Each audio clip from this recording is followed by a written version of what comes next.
ఇశ్రాయేలీయుల జనాంగము ఏ విధంగా వారి రక్షణను పోగొట్టుకున్నారు? How did the Israelites lose their salvation? దేవుని యొక్క ఆత్మ, The Spirit of God. దేవుని యొక్క జ్ఞానము. The second one is the wisdom of God. Okay, అంటే దేవుణ్ణి అర్థము చేసుకోవడం. The third thing is understanding God. వివేకము, counselling. The next is the counsel that comes from God. అంటే ఇవన్నీ కూడా స్పిరిట్సే. All these are spirits. దేవుని యొక్క విధేయత. The next one is the obedience towards God. అంటే జ్ఞానము, వివేకము, మంచి కౌన్సిలింగ్, వివేకముతో నడుచుకునే విధేయత. లాస్ట్ ఏమని చెప్పాను? దేవుని యొక్క భయం. The Spirit of God, the wisdom, the knowledge, the counsel, the obedience, and the fear of God. దీనినే రక్షణ అంటారు. All these combined together form the salvation. చూద్దామా? ఐజియా 11:2 చూడండి. యెహోవా ఆత్మ జ్ఞాన వివేకములకు ఆధారమగు ఆత్మ, ఆలోచన బలములకు ఆధారమగు ఆత్మ, తెలివిని యెహోవాయైన భయభక్తులను పుట్టించు ఆత్మ అతని మీద నిలుచును. అంతే, దేవుని యొక్క ఆత్మ. అంటే ఐజియా 61 చూసారంటే దేవుని యొక్క ఆత్మ అతని మీద వచ్చి ఉన్నది, సువార్త ప్రకటించడానికి వచ్చి ఉన్నది అని వాక్యం చెప్తుంది. Later part of Isaiah chapter 61 says, the Spirit of the Lord is upon him. ప్రభువుకు యెహోవా ఆత్మ నా మీదకు వచ్చి ఉన్నది, దీనులకు సువార్తమానం ప్రకటించుటకు యెహోవా నన్ను అభిషేకించెను. నలిగిన హృదయం గల వారిని దృఢపరచుటకును, చెరలో ఉన్న వారికి విడుదలను, బంధింపబడి వారికి విముక్తిని ప్రకటించుటకును. అది పరిచర్య అంటే, అది సువార్త అంటే. పరిచర్య అంటే ఇప్పటికీ నేను చెప్తున్నా, పరిచర్య యొక్క వాల్యూ ఇప్పటికీ ఎవరికి తెలియదని మాత్రం నేను చెప్తాను. You ask me, many people do not actually know what the meaning of ministries. మీకు మోషేని పరిచర్య చేసే యాజకుడిగా అతను చూపించారు. You saw Moses was sent as a prophet for God. అంటే ఒక యాజకుడిగా, ఒక పరిచర్య చేసేవాడిలాగా మోషేని చూపించారు అని అంటే అతని యొక్క క్వాలిటీస్ ఏంటో మీకు తెలుసు, ఏ విధంగా జనాన్ని రక్షించాడో మీకు తెలుసు, ఏ విధంగా దేవుని చిత్తానికి లోబడాడో మీకు తెలుసు, ఏ విధంగా మనుషులకు భయపడకుండా దేవునికి లోబడి దేవుని చిత్తానికి విధేయతకి లోబడాడో మీకు తెలుసు. You know the qualities of Moses, how he had a fear towards God, how he was humbling, how he led, how he had the wonderful qualities that is required from God. అది పరిచర్య అంటే. That is actually called as a ministry. పరిచర్య అంటే ఇది. ప్రతి వారు రక్షణ రక్షణ అని అంటున్నారు. అసలు రక్షణ అంటే ఏంటి ఈ రోజు మీకు నేర్పిస్తాను. మీకు వాక్యం ద్వారానే అసలు రక్షణ ఏంటి, రక్షణ ఎలా పోగొట్టుకుంటారు అనేది కూడా చెప్తాను. Through the word of God, I'll show you what exactly is salvation and how some can we lose their salvation. రాసిన జీవ గ్రంథంలో రాసిన పేరునే తుడిచి వేస్తానని చెప్తున్నప్పుడు నువ్వు తీసుకునే రక్షణ పోదా? When your names can be erased from the book of life, do you think your salvation also can be lost? నీ రక్షణ మతంలో లేదు. ఎందుకంటే మనిషి కుమారుడు ఈ భూమి మీదకు వచ్చినప్పుడు ఎటువంటి మత ప్రచారము చేయలేదు, చూపించలేదు. Because the Lord Jesus Christ, when he came in the human form, did not show anything related to religion. తండ్రిని చూపించారు. He presented God the Father. తండ్రి హృదయాన్ని He చూపించారు. showed what the heart of the Father is. ఆయన చెప్పిన వార్త, ఆయన చెప్పిన సువార్త, ఆయన చెప్పిన వార్త మీకు పంపించి తండ్రి మీరు చెప్పిన మాట మీరు నమ్మరు అని చెప్పి అంటున్నారు. He only spoke the words of God the Father in the form of a good news and then told Father, whatever words you have told me to share with them, that's what I share with the people. అసలు రక్షణ అంటే ఏంటి? What is salvation? Stand still.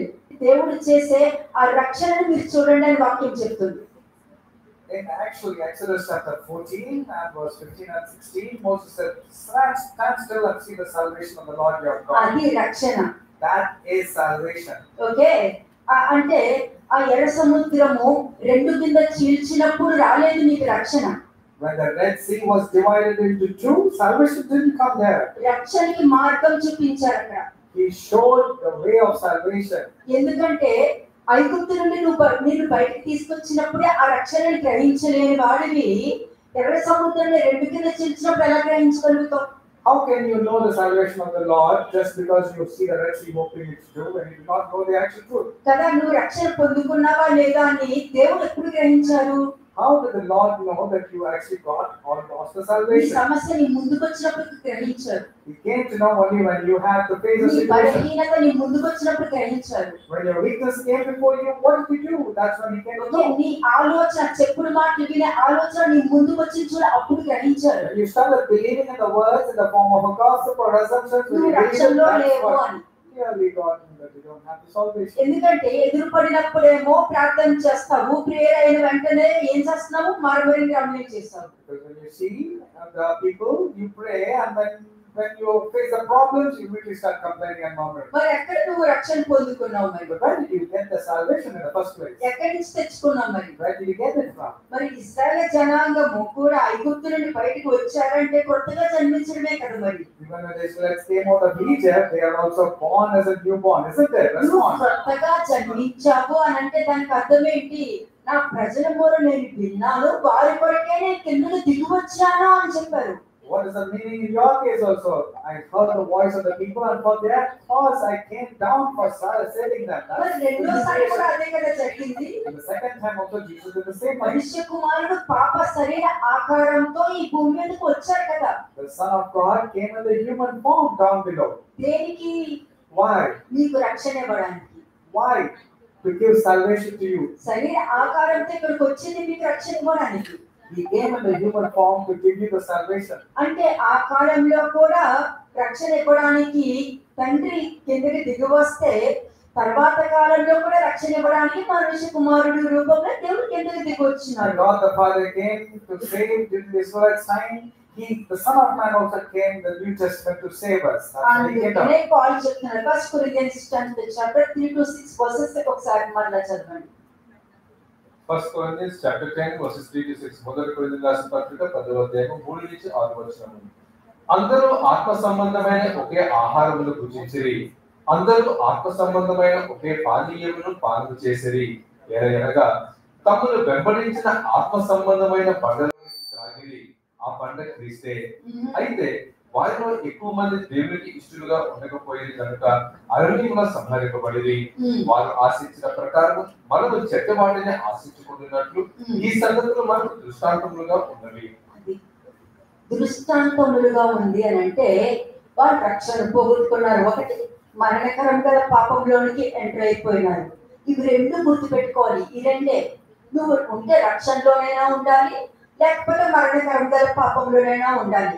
మరణకరం కాని పాపము చేసినా మళ్ళా రక్షణను నిలబెట్టుకోగలుగుతావు. They were both caught up into idolatry and they lost their salvation. If a man is caught up in a sin that does not lead to death, perhaps he may be saved when he turns. But if a man is causing sin that leads to death, he cannot attain the salvation back. మరి అది దృష్టాంతంగా ఉండేదంటే మరి ఆ దృష్టాంతం పక్కన పెట్టేసి యేసుక్రీస్తు ప్రభువు వచ్చారు, మీ పాపాల కోసం మరణించారని ఎలా చెప్పగలుగుతావు అసలు? These are kept as examples, and while you being a bad example, how can you say he came, he died, and he saved us? వాక్యం ఏం చెప్పింది తెలుసా? You know what the ఒకరు word says? కొత్తగా జన్మించితేనే కానీ దేవుని రాజ్యాన్ని చూడలేరని చెప్పింది. చూడలేరంట. In John chapter 3 very clearly says a man cannot see the kingdom of God unless he is born again. Baptism తీసుకుంటే నువ్వు దేవుని రాజ్యం చూడవు.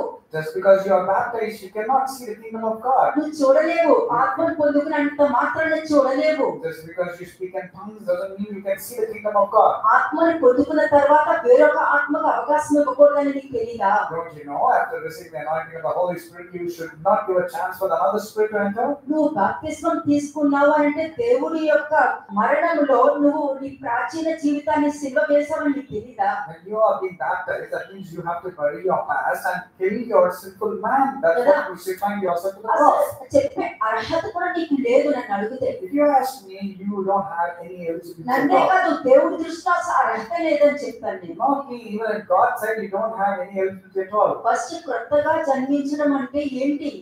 What is the meaning of newly born? నువ్వు దేవుని యొక్క గొప్ప కార్యం ఒక్కసారి నువ్వు చూసావు అని అంటే నువ్వు కొత్తగా జన్మించినట్టే. If you see the works of the Lord, that means and know it for sure, then you have been born again. నువ్వు చెప్తున్నావు, ఏమని చెప్తున్నావు?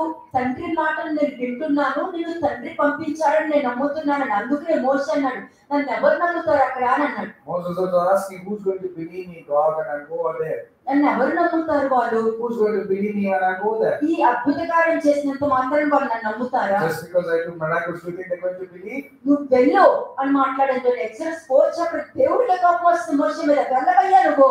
The Lord was angry at Moses and said, go when I'm telling you to go. చెప్పాను కదా వెళ్ళు. Did I tell you or not to go or not? ఇది పరిచర్య అంటే.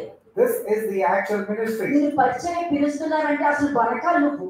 You వనకాలి. You have to fear and tremble when God has called you to ministry. భయపడాలి first. You should have the fear of the Lord. అంతే. Acts 8th chapter సత్యం. అపోస్తలుల కార్యములు 8వ అధ్యాయం 28 నుండి చదవండి. 28వ వచనం నుండి. Acts 8:28 onwards. అతను తిరిగి వెళ్ళుచు తన రథము మీద కూర్చుండి ప్రవక్త అయిన యెషయా గ్రంథము చదువుచుండెను. ఎవరు చదువుతున్నారు? Who is reading the word of God here? అందరూ చదువుతారు. Everybody can read. చాలా మంది ఉంటారు, బయట వాళ్ళకి ఏం తెలుసులే అని అనుకుంటారు. Many people think, what do outsiders know about మరి Jesus? జీవ గ్రంథాన్ని 10 సార్లు చదివినా 100 సార్లు చదివినా నీకేం తెలుసు అని అడుగుతాను నేను. Well, if that's the case, then actually you read it many a time, isn't it? How are you going to read? What do you know? నీతో పరిశుద్ధాత్మని నువ్వు చదువుతున్నప్పుడు పరిశుద్ధాత్మ అక్కడ ఏంటి, దాని ముందే ఏం జరిగింది, దాని వెనకాల ఏం జరిగింది, అది జరగడానికి ఏంటి కారణమో అని నీకు చెప్పగలగాలి. You should be in a position to define and clearly explain the scriptures, what happened before, what happened then, and what happened later. అది వాక్యం అంటే. That's exactly what comes as చదువుకుంటూ వెళ్ళేది కాదు. not just reading scripture. The kingdom of next God. Verse చూడండి. Verse 29. అప్పుడు ఆత్మ ఫిలిప్పుతో, ఎవరు మాట్లాడారు అక్కడ? ఆత్మ Who spoke to Philip here? దేవుని యొక్క ఆత్మ ఎవరితో మాట్లాడింది? When the Spirit said to Philip. ఎందుకంటే ఫిలిప్పులో దేవుడి యొక్క వాక్యం ఉంది అక్కడ. The reason why the Spirit spoke to Philip is because the word of God was found in Philip. He had a life associated with the word of God. మనిషి కుమారుని నమ్మారు, దేవుడి నుండి తండ్రి నుండి వచ్చాడని నమ్మాడు. Blindly believe that Jesus came in the human form, he was the Son of దేవుడు God. తోడుగా యేసుక్రీస్తు ప్రభువుకు ఉన్నారని నమ్మారు. He believed that God the Father was close to God the Son. నమ్మడం వల్లనే ఆత్మ తనతో మాట్లాడడం He జరిగింది. believed in everything pertaining to Jesus and the word that he is in the Spirit of. Likewise, even in your case also the Spirit of the Lord will speak to you. కదా, అక్కడ ఏం మాట్లాడుంది అక్కడ? What did the Spirit speak to Philip? నీవు ఆ రథము దగ్గరకు పోయి దానిని కలుసుకున్నామని చెప్పాను. Go near and overtake this chariot. వెళ్ళు, అక్కడికి వెళ్ళు, అతని దగ్గరికి వెళ్ళి మాట్లాడు. Go near and overtake and speak to him. మతంలోను ఆచారాల్లోనూ ఉన్నవాళ్ళు దేవుణ్ణి ఆరాధిస్తాను అనుకుంటున్నారు. వాళ్ళకి zeal for God ఒకటే తెలుసు, will of God తెలియదు. Those who are caught up in religions and traditions, they have a zeal for God, but actually they're not worshiping God in spirit and truth. ఎందుకంటే అక్కడ ఆత్మ చెప్తుంది కాబట్టి ఫిలిప్పి వెళ్ళారు. కానీ ఇప్పుడున్న మనుషులు ఎలాగంటే ఒకవేళ ఆత్మ చెప్పినా కూడా వినరు. వినకుండా ఏముంది, తనకు కావాలంటే దేవుడి చిత్తమైతే అతనే వస్తాడు, అతనే వస్తాడు. Philip was instructed by Spirit, and that's the reason he obeyed. But nowadays, what will say? Yeah, if the Spirit really spoke, if he comes, he'll come on his own. Why should he go? దేవుడి చిత్తమైతే అతను వస్తాడు, లేకపోతే అంటే ప్రతిదీ కూడా దేవుడి చిత్తమైతే వస్తాడు లేకపోతే రాడు అన్న పదం ఎప్పుడు వాడాలో తెలుసా? నీకు నువ్వు దేవుడి దగ్గర ప్రార్థన చేసినప్పుడు దేవుడి చిత్తం అయితే నాకు అనుగ్రహించబడుతుంది, నా ఇష్టం కాదు నాయన నీ చిత్తం జరగాలి అని అడుగుతారు. కానీ ఈ మనుషులు ప్రతి వాళ్ళు కూడా ఏంటంటే దేవుడి చిత్తం అయితే వస్తారంటే దేవుడి చిత్తం రకరకాలుగా పనిచేస్తుందని ఎవరికి తెలుస్తుంది?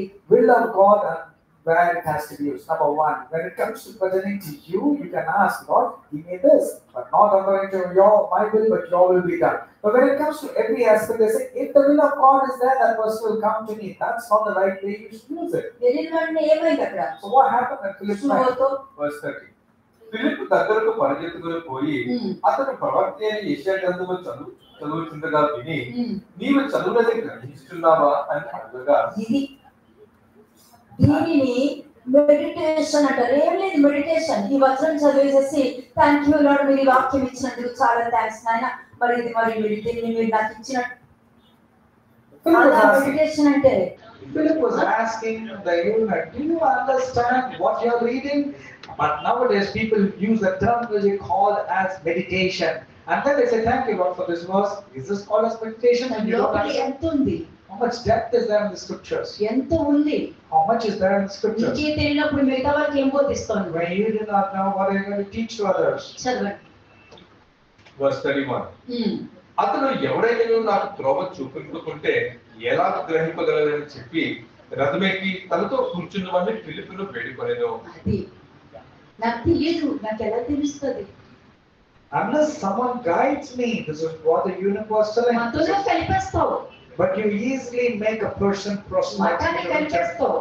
You will easily make people into మతంలో religion. కలపడం చాలా easy, It's easy to gather people to your religion. కానీ వాళ్ళ బుద్ధిని వాళ్ళ జీవితాన్ని నువ్వు మార్చగలవా? But are you able to change their mindsets and their attitude towards God? అంతే, అమ్మయ్యా నువ్వు మొత్తానికి బ్యాప్టిజం తీసుకున్నావు కదా, ఇంక పరలోకానికి వెళ్ళిపోతే నా పని అయిపోయిందని అంటారు. You think that you have been baptized and you'll be taken to heaven. నిజమే, నీ పని అయిపోయింది. It is true. Your work వాళ్ళు is చేసే over. ప్రతి పాపానికి నువ్వే ఉత్తరవాదివి You are responsible and partaker for every evil thing that a person does. కదా. జ్ఞానము వివేకం లేని వాళ్ళ ప్రవర్తన అట్లాగే ఉంటుంది. When people don't have wisdom and understanding, that's how they pray. ఏమన్నాడు అతడు? ఎవరైనా నాకు త్రోవ చూపించుకుంటే నేను ఎలా గ్రహిస్తాను? How can I, unless someone guides me? That's what the eunuch was saying to Philip on this. This is the ministry of Baruch. నాకు తెలియదు, నేను చదువుతున్నాను. I do not know. I'm just reading. He అదే says. మీతో చెప్పాను కదా నేను, దావీదు దేవుడు హృదయానుసరణ ఎవరైనా అడగండి ఏం చెప్తారో చూద్దాం. Go and ask any Christian, what do you mean by David was a man after God's own ఎవరు heart? చెప్పలేరు. No one can say. దేవుడు హృదయానుసరణ చెప్పగలుగుతారు. They can say that he was a man after yoga God's own heart. కష్టాలని చెప్తారు. They can say the sufferings of Job. అంతే అంతే. అబ్రహాము విశ్వాసానికి తండ్రి అని చెప్తారు, అంతవరకే. They will say Abraham was the father of faith. That's all they can say. ఏ విధంగా వచ్చారో ఎవరు చెప్పలేరు. But they cannot tell in what way they have come. ఎవరికి దాని యొక్క గ్రహింపు కూడా లేదు. They don't have the proper understanding at all. మరి ఇక్కడ ఏమన్నారంటే ఎవరైనా నాకు త్రోవ చెప్పుకుంటే నేను ఎలా గ్రహించగలుగుతాను? How can I, unless someone guides me? That's what the eunuch was telling. నువ్వు తీసుకొచ్చి కూర్చోబెట్టాలి. మరి ఇక్కడ ఏదో వాక్యం చెప్తా వాళ్ళకే ఏం అర్థమవుతుంది. అందుకనే చాలా మంది క్రైస్తవులు ఇక్కడికి వచ్చిన వాళ్ళకి మన వాక్యం అర్థం కాలేదంట. That's the reason many people coming and sitting over here, they don't understand the word of God because you blindly make them come and sit over here. కానీ వాళ్ళు చెప్పేది దేవుడు పరిశుద్ధాత్మ అభిషేకంతో మాట్లాడుతున్నారా, ఏ ఆత్మ కలిగి ఉన్నారు, ఏ ఉద్దేశం కలిగి ఉన్నారు, ఏ ఆలోచన కలిగి ఉన్నారో మాత్రం మనం గ్రహించగలుగుతాం. But we're able to tell what kind of people they are, what intentions they have. Next verse చూడండి. Read the next verse. Verse 32, 32వ వచనం. అతడు లేఖనమందు చదువుచున్న భాగం ఏదనగా, ఆయన గొర్రెవలే వదకు తేబడెను, బొచ్చు కత్తిరించు వాని ఎదుట గొర్రెపిల్ల ఏలాగ మౌనముగా ఉండునో అలాగే ఆయన నోరు తెరవకుండెను. ఆయన దీనత్వమును బట్టి ఆయనకు న్యాయ విమర్శ దొరకకపోయెను. ఆయన సంతానమును ఎవరు వివరింతురు? ఆయన జీవము భూమి మీద నుండి తీసివేయబడినది. అది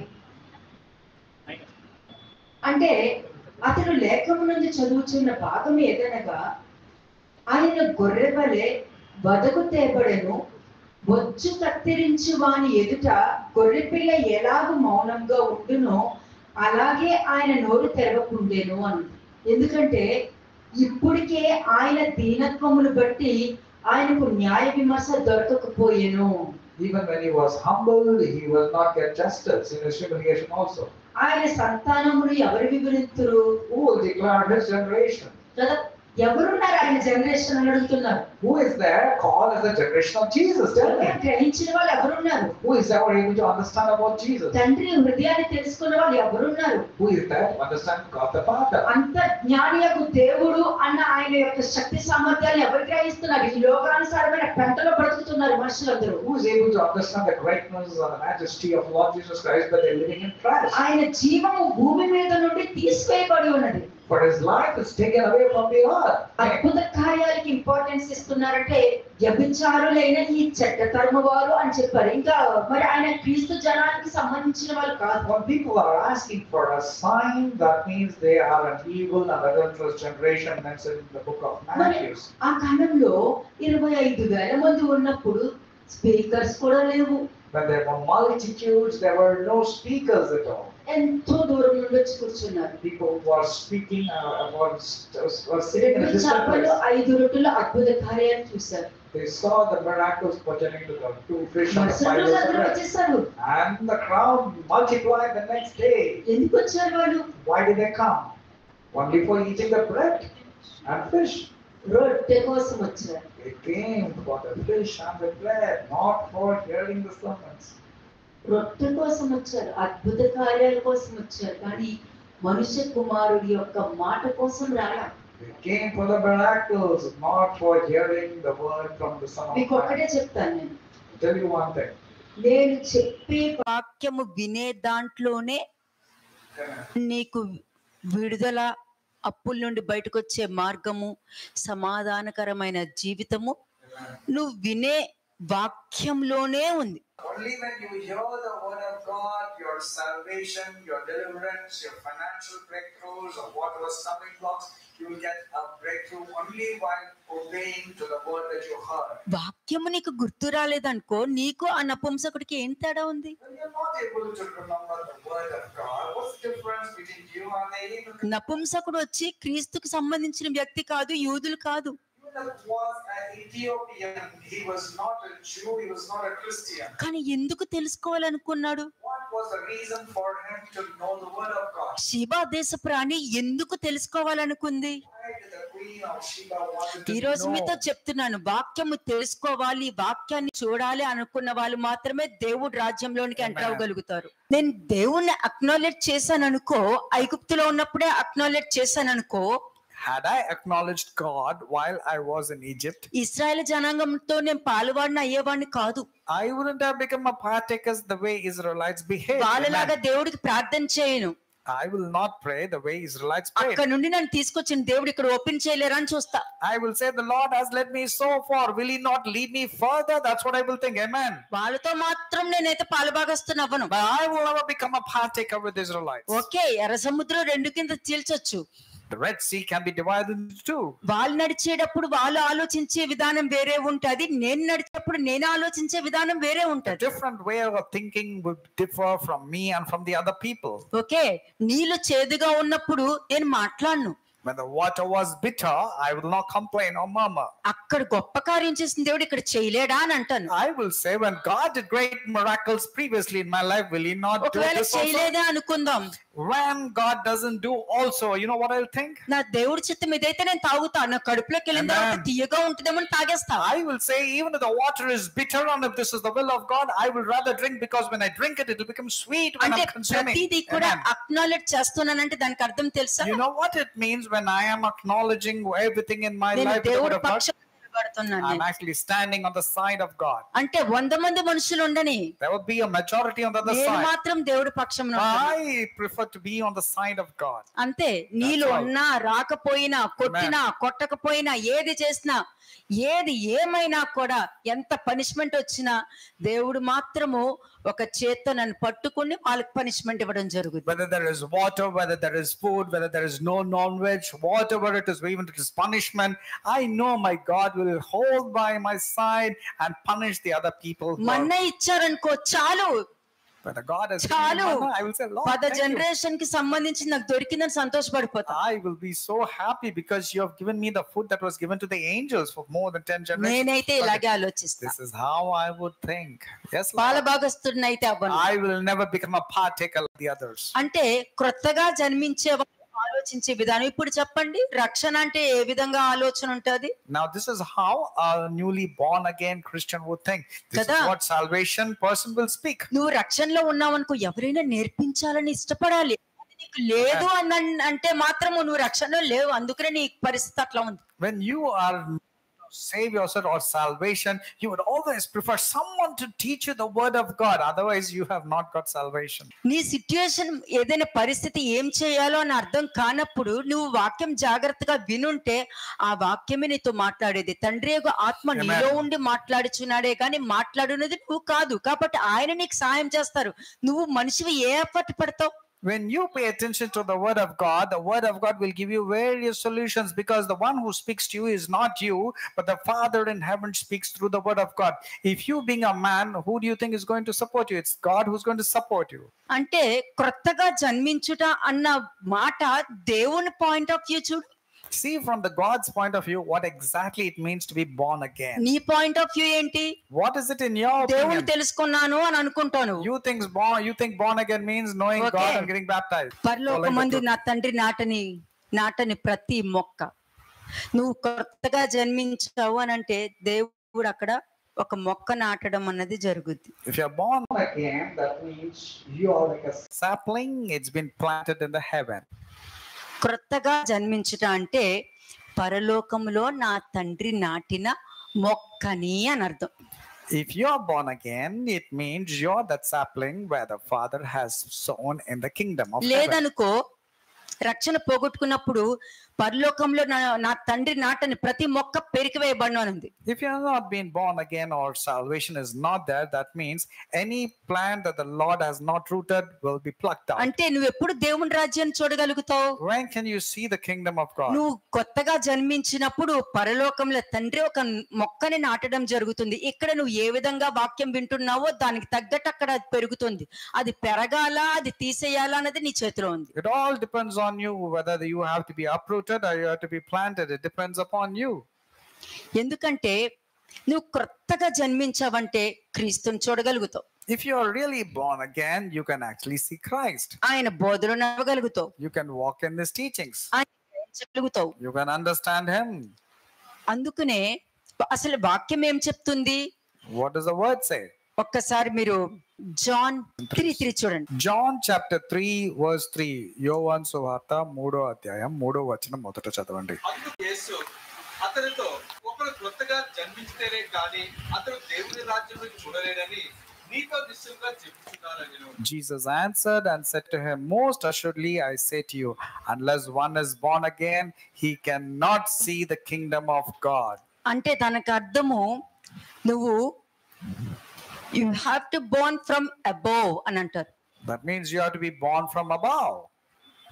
నువ్వు భూమి మీద ఆల్రెడీ జన్మించేసావు, క్రింద నుండి జన్మించావు. You are already born physiologically, biologically in this కొత్త world. జన్మ అన్నది పరలోకం నుండి నీకు అనుగ్రహించబడింది. But born again experience has to come from above. అంటే నువ్వు భూమి మీద పుట్టావా పరలోకం నుండి అనుగ్రహించబడి పుట్టావా అనేది నీ చేతిలో ఉంది. నీకు ఇప్పుడు ఒక్కసారి అక్కడ రాసుకోవచ్చు పక్కన నువ్వు ఎలా పుట్టావా అన్నది. You can write down how are you born again. పై నుండి పుట్టడం అంటే ఏంటి? What is the meaning like born from above? అంటే ఏంటి? What does it mean? అంటే పాత నిబంధనకి వెళ్ళిపోవాలి. Now we need to go back to the Old Testament. ఆదికాండము 1వ అధ్యాయం 2వ వచనం. Genesis chapter 1 verse 2. ఆదికాండము 1వ అధ్యాయము 2వ వచనము. భూమి నిరాకారముగాను శూన్యముగాను ఉండెను, చీకటి అగాధ జలము పైన కమ్మియుండెను, దేవుని ఆత్మ జలముల పైన అల్లాడుచుండెను. అది దేవుని ఆత్మ జలముల మీద అల్లాడుచున్న ఆ ఆత్మ. నువ్వు క్రొత్తగా జన్మించితే కొత్త ఆకాశము, కొత్త భూమి, వెలుగు, నీరు ఏ విధంగా వచ్చాయో అలాగే పైనుండి నువ్వు క్రొత్తగా జన్మించడం అనేది జరుగుతుంది. అంటే పాత నిబంధనకి వెళ్తావు అనమాట నువ్వు క్రొత్తగా జన్మించితే. If you're born again, you'll be going back to Genesis chapter 1 verse 2 when you can see the waters hovering over the face of the waters and there'll be light also. ఆ విధంగానే నువ్వు కొత్తగా జన్మిస్తావు. That's how you're being born again. Baptism తీసుకుంటే కాదు, not just because of a mere ఆత్మను baptism, పొందుకుంటే కాదు, not because you speak in tongues. అలాగైతే నపుంసకుడికి దేవుడు తెలుసు. The eunuch knew the word of God, knew God, ఆయన్ని అర్థం చేసుకోవడం కావాలి కదా. but he needed to understand the scriptures. ఆయన అర్థం చేసుకోవటం కావాలి. నువ్వు కొత్తగా జన్మించితేనే ఆయన్ని అర్థం చేసుకుంటావు. లేదనుకో నువ్వు కొత్తగా జన్మించాలనుకుని నన్ను ఎవ్వరు అర్థం చేసుకోవట్లేదు, నన్ను ఎవ్వరు అర్థం చేసుకోవట్లేదు, ఎప్పుడు అర్థం చేసుకోవాలని చెప్పుకుంటూ తిరుగుతావు. When you keep on telling no one understands me, nobody considers me, nobody thinks about my opinion, means actually you are not understood God and you're not born again. If you are born again and you understood God, you will not use this kind of statements. దేవుణ్ణి గ్రహించు వారు మనుషుల్ని కూడా గ్రహించగలుగుతారు. Those who understand God will understand people also. Okay, రక్షణలో ఉన్నాను అనుకున్న ఈ జనాంగమైన ఇశ్రాయేల్ జనాంగమైన వాళ్ళ క్యారెక్టర్ ఏంటో చెప్తాను కొన్ని points. Whether you're salvation of that past or this generation, let me tell you the characteristics. Straight గా చెప్తున్నాను, క్రీస్తుని నిరాకరిస్తున్నారు వాళ్ళు. These people, Christ is rejected in their lives. దేవుడు చేసిన కార్యాలు మర్చిపోతారు వీళ్ళు. That's the reason they soon forget what God has done in their lives. దేవుడు చేసిన కార్యాలను మర్చిపోయావు అనంటే నువ్వు క్రీస్తుని నిరాకరించినట్టే. You have rejected Christ, which means you have soon forgotten what all నువ్వు God has done in ఎప్పటికీ your life. క్రీస్తుని తెలుసుకోలేవు, ఆయన వైపు తిరగలేవు నువ్వు, ఎందుకంటే నీలో పశ్చాత్తాపం లేదు కాబట్టి. You cannot meet Christ, you cannot turn towards Christ because of the lack of repentance in your life. మరి నీకు వాక్యమే గుర్తులేనప్పుడు నీకు జీవితంలో జరగాల్సిన కార్యాలు దేవుడికి ఏం గుర్తుంటది? When you don't remember the word of God, what are you going to remember the God doing miracles in your life? మరి దావీదు యొక్క రాజ్యంలో ఆ కరువు అన్నది వచ్చినప్పుడు మరి ఆ 2 సంవత్సరాలు మాట్లాడాలి కదా, ఎందుకు మాట్లాడలేదు దేవుడు? When there was famine in the land of David, when David was a king, God should have spoken 2 years earlier. Why was God silent then? Amen. Logical mind తో వెళ్ళారు. They went with a logical ఆ mind. వర్షాలు లేవు కదా అందుకని పంటల. They thought it was not raining, it was famine. That's the reason it was not raining. అందుకనే ఇవన్నీ అయింది. That's what it did take place. That's what they were thinking with a logical mind. అంటే నువ్వు 2 సంవత్సరాలు అడగలేదు కాబట్టి దేవుడు కూడా 2 సంవత్సరాలు మాట్లాడలేదు. You did not ask God. That's the reason God did not speak to you for మరి 2 ఎందుకు years. సడన్ గా 3వ సంవత్సరం ఎందుకు సందేహం వచ్చింది? Why were you doubting in the 3rd year when the same నీకు thing was అంతే, prevailing? నీకు ఎప్పుడు దేవుడు గుర్తుకొస్తారో అప్పుడే నీకు ఆన్సర్ దొరుకుతుంది. Correct. In your life also it's the same. The day when you start recognizing where you're going wrong, only then you'll start. అప్పుడు వరకు కూడా నువ్వు అలా అనుకోలేదు, నేను ఇలా అనుకోలేదు, నువ్వు అలా చేస్తావు అనుకోలేదు అంటే నేను ఆ ఉద్దేశంతో అనలేదు, దీంతోనే బ్రతికేయండి ఇంట్లో. Till such time you'll keep on telling, I didn't mean that, I didn't expect this from you, I don't know why you're thinking about me like that. You will be spending your life with these emotions only. అంతే కదా, మరి నువ్వు ఏ విధంగా దేవుణ్ణి accept చేస్తావో ఆయన కూడా నీ జీవితాన్ని ఆయన యాక్సెప్ట్ చేసుకుంటారు. The way you accept God, God also will accept you the way you lead your life. బాప్తిస్మము నీకు నచ్చినప్పుడు తీసుకోవడం కాదు. Baptism is not when you like. ఆయనకి నచ్చినప్పుడు నువ్వు తీసుకునేది. You should take when he wants you to. కదా, ఆయన గురించి తెలుసుకున్నాకే వెళ్ళాలి. ఆయన గురించి తెలుసుకున్నాకే నపుంసకుడు బాప్తిస్మం తీసుకుంటానికి వెళ్ళాడు. After knowing about Christ only, the eunuch was asking Philip to be baptized. ఆయన ఎవరో తెలియకుండా ఏదో అద్భుత కార్యం చూసేసి వెళ్ళిపోతున్నావు నువ్వు. You do not know who Jesus is just because a miracle took place. You are going to take baptism. అంటే నువ్వు మళ్ళీ రొట్టె కోసం వస్తున్నావు అంతే, అద్భుత కార్యం కోసం. అద్భుత కార్యాన్ని బట్టి నువ్వు దేవుని తెలుసుకున్నావు అంటే అద్భుత కార్యం కోసమే వస్తావు నువ్వు. You're coming for the sake of the bread and the fish. That means if you are coming to Christ for the sake of a miracle that took place in your life, you wanted miracles but you didn't want to know Jesus Christ. అంటే దేవుని తెలుసుకున్నాను అని చెప్తూ దేవుని వదిలేసావన్నమాట నువ్వు. You say you know God, but actually you have deserted him, you have rejected him. నువ్వు పొందుకున్నాను అని అనుకుంటున్న రక్షణ నీ అజంప్షన్ తో పొందుకున్నది కూడా నువ్వు పోగొట్టుకున్నట్టే. You think you have been saved, but that was your assumptions, but you actually lost your salvation. అంటే నువ్వు క్రీస్తుని గుర్తు పెట్టి వాక్యాన్ని గ్రహించగలుగుతున్నావు అంటే నీ రక్షణ పోలేదండి, నీ రక్షణ ఉంది. కరెక్ట్ ప్లేస్ లో ఉంది. When you recognize Christ and the word of Jesus Christ, that means you have not lost your salvation, you are abiding in it. Already మీతో చెప్పా, మీ ప్లేస్ లో నేనుంటే ఏం చేస్తాను, ఇశ్రాయేలు జనాంగం ప్లేస్ లో నేనుంటే ఏం చేస్తాను, మీకు ఆల్రెడీ ఒక్కొక్కటి చూపించేసాను నేను. I have told you earlier what would I do and what would I do if I were among the Israelites, how will I think? ఇప్పుడు దానియేలు వేసినట్టు సింహబోన్లు వేసేని. Like the way Daniel was put into the lion's den, let the people put. వేసేని, అక్కడ నా దేవుడిని నేను పరీక్షించను. But I will not test God there. పరీక్ష నా దేవుడికి కాదు, నాది.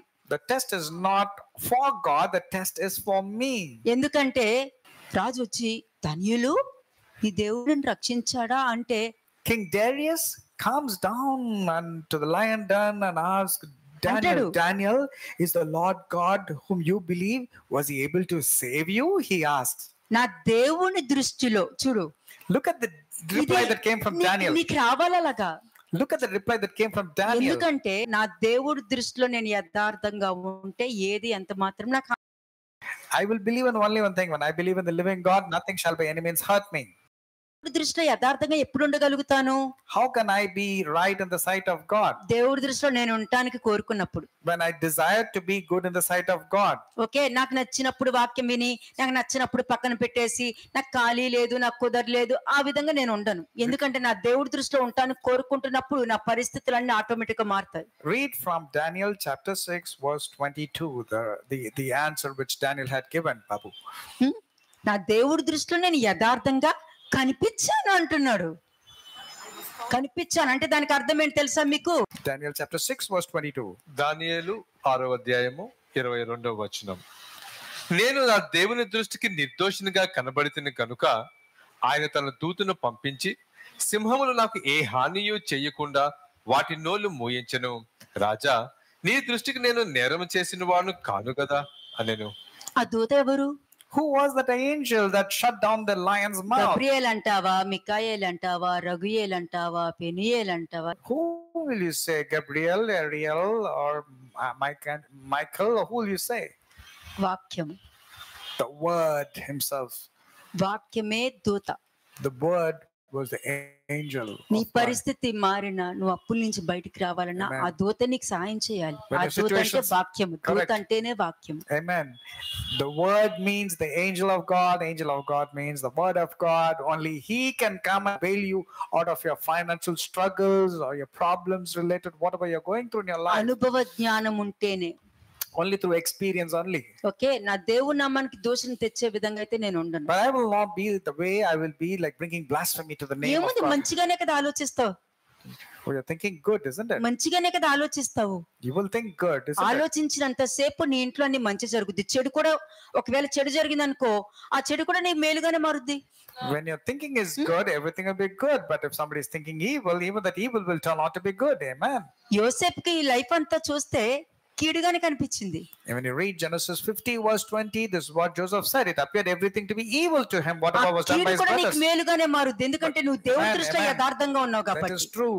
But that evil also will turn out to be good because you have been found to be right in the sight ఈ of God. శరీరానికి అనుభవ జ్ఞానం ఉందండి. దేవుడు అగ్ని అయి ఉన్నారు. That means God is a consuming fire. అది గుర్తు ఉంది అనంటే నీ ఇంటికి అగ్ని కంచే ఉంటది, లేదంటే అగ్ని లోపల ఉంటావు, అంతే, పెద్ద తేడా ఏం లేదు. If that's the case, when you believe God is a consuming fire and abide by the word of God, God will put a wedge of fire surrounding your house. Otherwise, you will be inside the fire. దేవుడి వాక్యం లేకపోతే అగ్ని గుండంలోనే వెళ్ళక్కర్లే. అగ్ని గుండం బయట ఉన్నా కూడా అగ్ని మీదకి వస్తుంది అని చెప్పి వాక్యం అందులోనే చూపించారు. Even if you're outside also, the fire can come and consume you. You don't have to go and have a hell-like experience. కదా, ఇప్పుడు నీ చేతిలోనే ఉంది.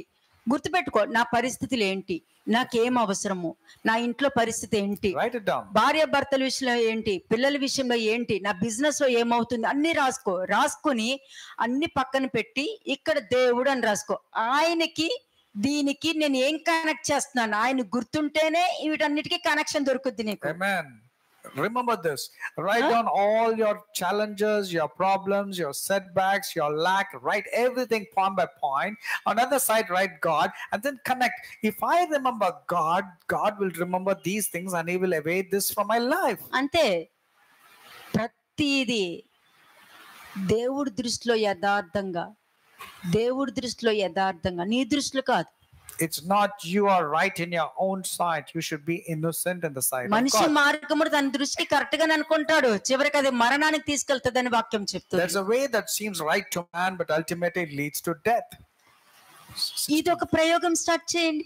Why don't you experiment this? Me Proverbs business గురించి, 16:25. మీ పిల్లల గురించి, మీకు అన్ని ఒకవైపుకి రాయండి. రెండోది ఏం తెలుసా, నువ్వు మీ పిల్లల లైఫ్ లో నువ్వు ఏం చూడాలనుకుంటున్నావు, నీ బిజినెస్ లో నువ్వు ఏం చూడాలనుకుంటున్నావు, నీకు ఏం కావాలని కోరుకుంటున్నావు, అన్ని ఇంకో వైపుకి రాయండి. అన్ని రాసిన తర్వాత దేవుణ్ణి 3వ ప్లేస్ లోనే పెట్టండి. ఆయన మొదటి స్థానానికి ఎలా తెచ్చుకోవాలో ఆలోచించండి. The Lord is actually as your third priority, but your first priority is your problems, your challenges and all. And the second thing is you can write down how your life should be changed related to your problems facing your children, your businesses, your financials and all. And God has been your third priority. Why was it kept? First priority దేవుడే, కానీ అసలు ఆయన last ఉన్నారని చెప్పి మీకు తెలియాలి కదా. You say God is the first priority. You're not recognizing that నీ you placed him దృష్టిలో as the third. దేవుడు ఎక్కడ, కానీ ఆయన నువ్వు వ్యక్తి పెట్టావని నీకు ఎలా తెలుస్తుంది?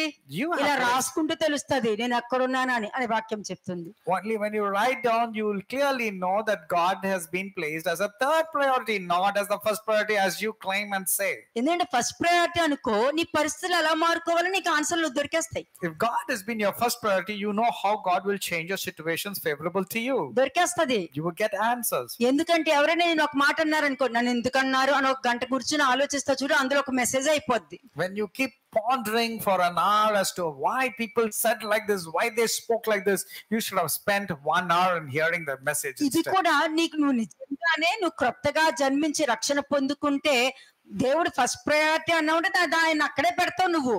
If you are born again and keep God as your first priority, you will always want to keep first God as అన్నిట్లోనూ first. ఫస్ట్ ఆయనకే ఇస్తావు నువ్వు అన్ని. You will give everything to God because ఆయనకే He's పెడతావు first. నువ్వు. You will feed Him everything. ఆయనే చూసుకుంటావు. You will only take care of God. and His తర్వాత work. ఆయన నీకు ఎంత పెడతారో చూడు. Then see how God will give you so much of blessings and give you. Amen. అందుకే మోషే నన్ను ఎరిగి ఉన్నాడు అని చెప్తున్నారు. That's the reason God said Moses knew me. నన్ను ఎరిగి ఉన్నాడు కాబట్టి నేను అతన్ని మాత్రమే బాగుగా ఎరిగి ఉన్నాను అని వాక్యం చెప్తుంది. Because he knew me, I know him very well. God said about నీ ప్లేస్ Moses. లో నేను ఉన్నాను అనుకో. If I were you, మోషేని దేవుడు ఎరిగి ఉన్నారు అని అంటే మోషే ఏం చేస్తుంటాడు? what would have Moses done that God says God knew Moses? నిదానించి చూశాడు. He carefully pondered and looked into the word of God. పైకెక్కి వెళ్ళాడు. He struggled climbing the mountains, put an effort to go and see వెళ్ళిన what వెంటనే it was. తాను తగ్గించుకున్నాడు. And when he went and climbed, he humbled himself. ఆయన చెప్పింది చేయడానికి నిశ్చయించుకున్న అప్పుడు దాకా వాక్యమే తెలియదు ఆయనకి. He did not know the word of God till such time, but after seeing the God and the word of God, he humbled himself and decided to follow the word first and his నిన్ను instructions. పరిచర్యకి పిలిచినప్పుడు నిదానించి చూసుకో నువ్వు ఎక్కడున్నావా అని. When God has called you to the ministry, wait, ponder and see where God has called you. అంటే అది చూసుకోకుండా వాళ్ళెవరో చెప్పారని చెప్పి వీళ్ళెవరో చెప్పారని వెళ్ళిపోయావంటే నీ పరిచయలో సంతోషమే ఉండదు నీకు. నిన్ను బట్టి ఎవరు బాగుంటారు, నువ్వు ఏదో వాక్యం చెప్పొచ్చేస్తావు, ప్రేయర్ చేసి వచ్చేస్తావు, అంతకు మించి ఇంకేం చేయగలుగుతావు నువ్వు? There will not be any joy because you will be doing for the sake of doing that. You were called to that place. You will go and share a sermon and come off. But who has called you? Who has sent you? నువ్వు దేవుని priority, నేను ఎప్పుడు నుండి మీతో చెప్తున్నా, first priority దేవుడికి ఇస్తేనే దాని యొక్క వాల్యూ మీకు తెలుస్తుందని. I've been మీరు emphasizing. ఫస్ట్ ప్రయారిటీ మీ ప్రాబ్లమ్స్ కి ఇచ్చుకుంటున్నారు కాబట్టి అదే మీకు కనబడుతుంది. You're able to see your problems right under your nose, right under your eyes, is because you are giving your problems as the first priority. God has not been a first priority అంటే in your life. ఇశ్రాయేలు జనాంగము క్రీస్తుని పోగొట్టుకున్నారు, తర్వాత మనిషి కుమారుడు భూమి మీదకి వచ్చాక కూడా ఆయన కూడా పోగొట్టుకున్నారు. The Israelites lost God as a salvation, and when Jesus came also they lost the salvation because they rejected మరి Jesus. ఆ కార్యంలో కూడా దేవుడు చేసిన కార్యంలో పోగొట్టుకున్నారు.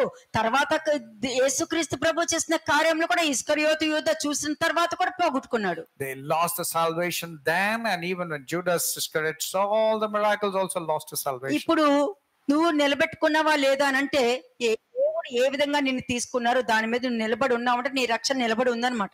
If you abide by the instruction that God has given you, that means you are holding on to your salvation carefully. రెండోది, ఈ వాళ్ళు రక్షణ పోగొట్టుకోవడానికి కారణము వాక్యానికి విధేయత చూపించలేదు. They were not obedient to the word of God. That's precisely the second reason why they lost their salvation. కదా, కానీ వాక్యము ఏం చెప్తుంది?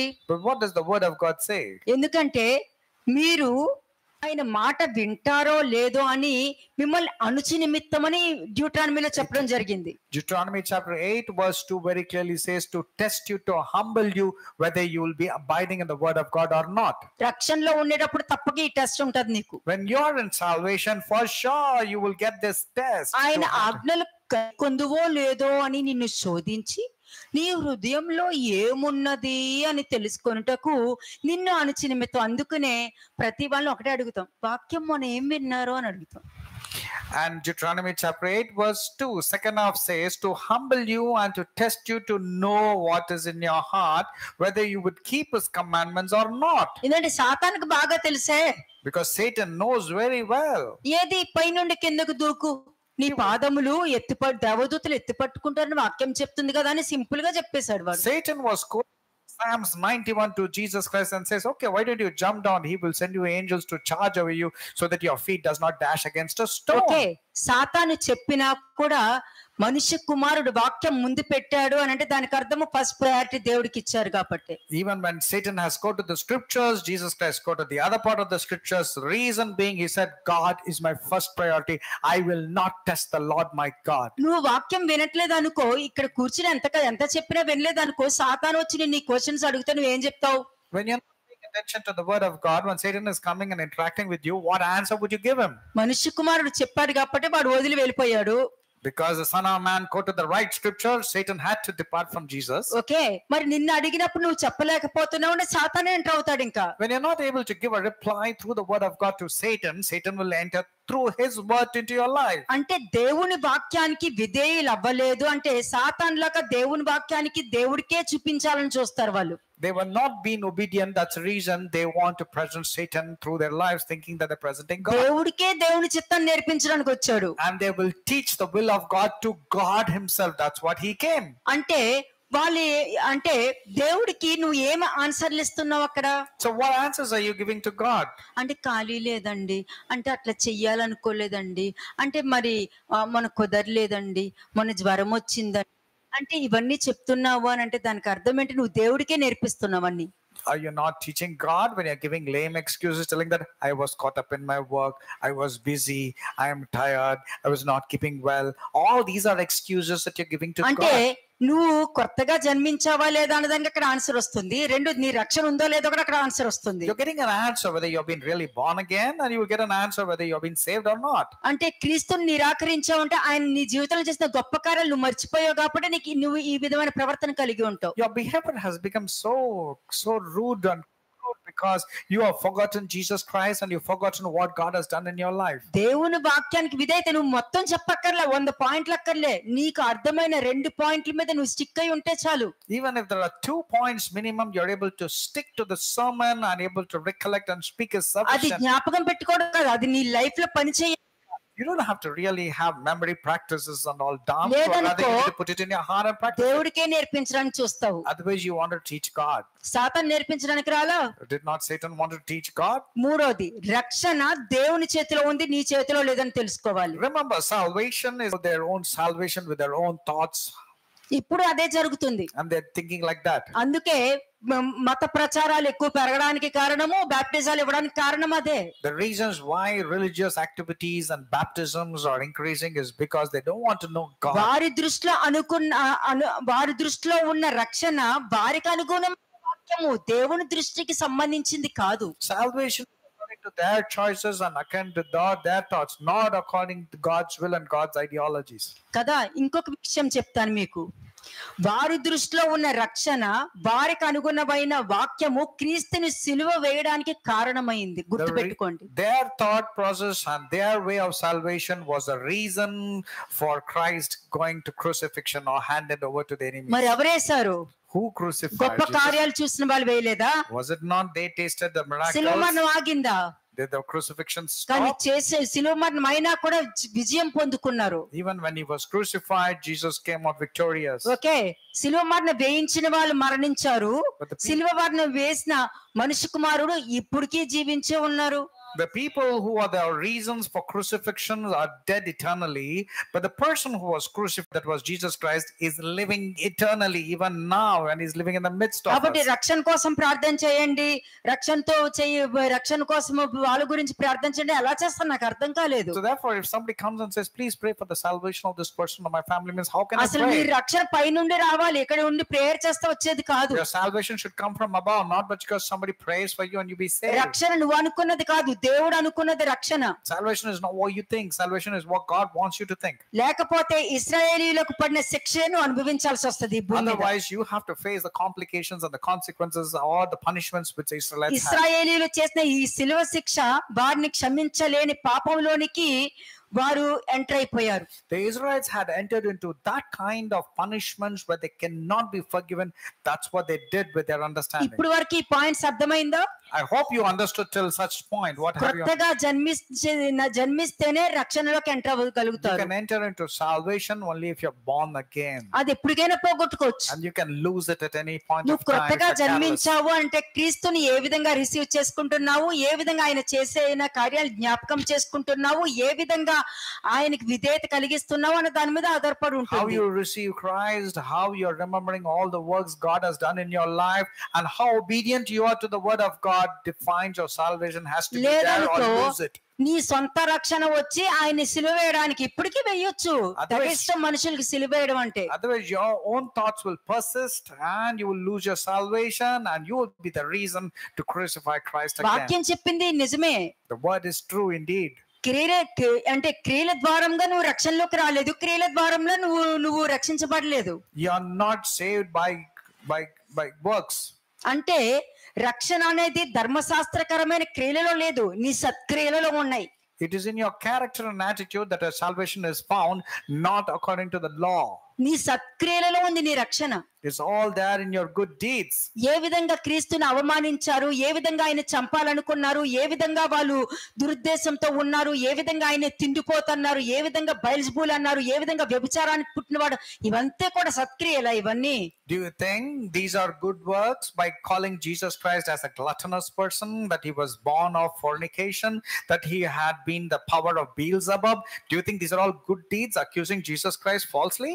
ధర్మశాస్త్ర గ్రంథంలో కూడా లేదు. మరి నీకు ఎక్కడి నుంచి వచ్చింది అవి? Though it is not written in the book of law in the Old Testament, where did you pick up these evil characters then? అంటే దానికి చాలా మంది క్రియలు అంటే ఏంటంటే అది అబద్ధం చెప్పినా కానీ అది అబద్ధం చెప్పేటప్పుడు కూడా నేను ఈ అబద్ధం చెప్తున్న ఆలోచన కూడా ఉండదు వాళ్ళకి. Even when people are caught up telling lies, they don't even realize or recognize that they've been telling lies. అంటే చాలా మంది ఏమనుకుంటున్నారంటే నేను ఎవరైనా మోసం చేసినా, ఏదైనా అబద్ధం చెప్పినా వీటి వలన కూడా ఏమీ లేదు, ఈ క్రియలు చేసినా కూడా నాకు విశ్వాసం ద్వారా నేను రక్షణలోకి వెళ్ళిపోయినాను అంటున్నారు ఇప్పుడు. Many people, even when they deceive others, caught up telling lies or gossip, still think that they have been saved and they're caught up in heaven. కదా, లేని దాన్ని ఆశించిన ఏది చేసినా కూడా ఇవన్నీ క్రియలు కదా, క్రియల రూపంలో నువ్వు రక్షించబడలేదు అన్నారు కాబట్టి నేను ఎప్పుడో రక్షించబడిపోయాను. And all these works of covetousness and desiring for something which does not belong to them, they think this is nothing to do with works, therefore I am saved not because of works, I am saved because of grace. ఇందులోనే కృపా రక్షణ ఉందని అనుకుంటున్నారు. Next point, వాళ్ళ వాక్యం ఎలా ఉంటది? How will their preachings be? దేవుడు మా తండ్రి అని ఆసక్తి చూపిస్తారు చూడు, వాళ్ళు బోధించే వాక్యం కూడా అలాగే ఉంటది. Their preachings will be telling that God is our Father. That's how their preachings would be. కానీ దేవుని వాక్యమైన క్రీస్తుని గ్రహించడంలో ఫెయిల్ అయిపోతున్నారు. But they fail to recognize that it's only through Christ and his word that salvation can be attained. ఇదే వారు క్రీస్తులో పడిపోవడానికి కారణం ఇదే. This is the reason for slipping back or failing and falling in Christ. క్రీస్తుని నమ్మడం సులభం, ఆయన్ని గ్రహించడం, ఆయనకి విధేయత చూపించడంలో ఫెయిల్ అవుతున్నారు. It is easy to believe in Jesus Christ, but to fulfilling the commandments and the instruction that God or Jesus has given, they fail in that area. కదా, దేవుని ప్లాన్ ఏంటి? వెంటనే అటువంటి వారి దగ్గర తొలగిపోయి ఆయనకి విధేయులైన వారికి అనుగ్రహించబడుతుంది అందుకునే. So that's the reason Jesus will depart, or God will depart from these kind of people and go to a nation who doesn't know Jesus Christ. దేవుడి ప్లాన్ ఏంటి? ఇటువంటి వారిని విడిచిపెట్టేసేసి ఎవరు విధేయత కలిగి ఉంటారో అక్కడికి దేవుడు కృప అనుగ్రహిస్తున్నారు. The plan of God is to depart from this evil generation of so-called nominal Christians and go to a people who do not know who Jesus Christ is. మీకు న్యూ రెవల్యూషన్ ఇస్ గ్రేస్ చూపించనా? Shall I give you a new revelation in the form of grace? James 2:13 చూడండి. James chapter 2 verse 13. యాకోబు 2వ అధ్యాయము 13వ వచనము. కనికరము చూపని వాడు కనికరము లేని తీర్పు పొందును, కనికరము తీర్పును మించి అతిశయపడును. కనికరము అంటే ఇంగ్లీష్ లో ఏముంది? Mercy. మర్సీ అంటే తెలుసా? You know what's the meaning of mercy? ఇది కృపా సింహాసనము. ఈ పైన ఈ దూతలు ఉన్నది కృప. The angels covering the covenant on top is grace, is mercy.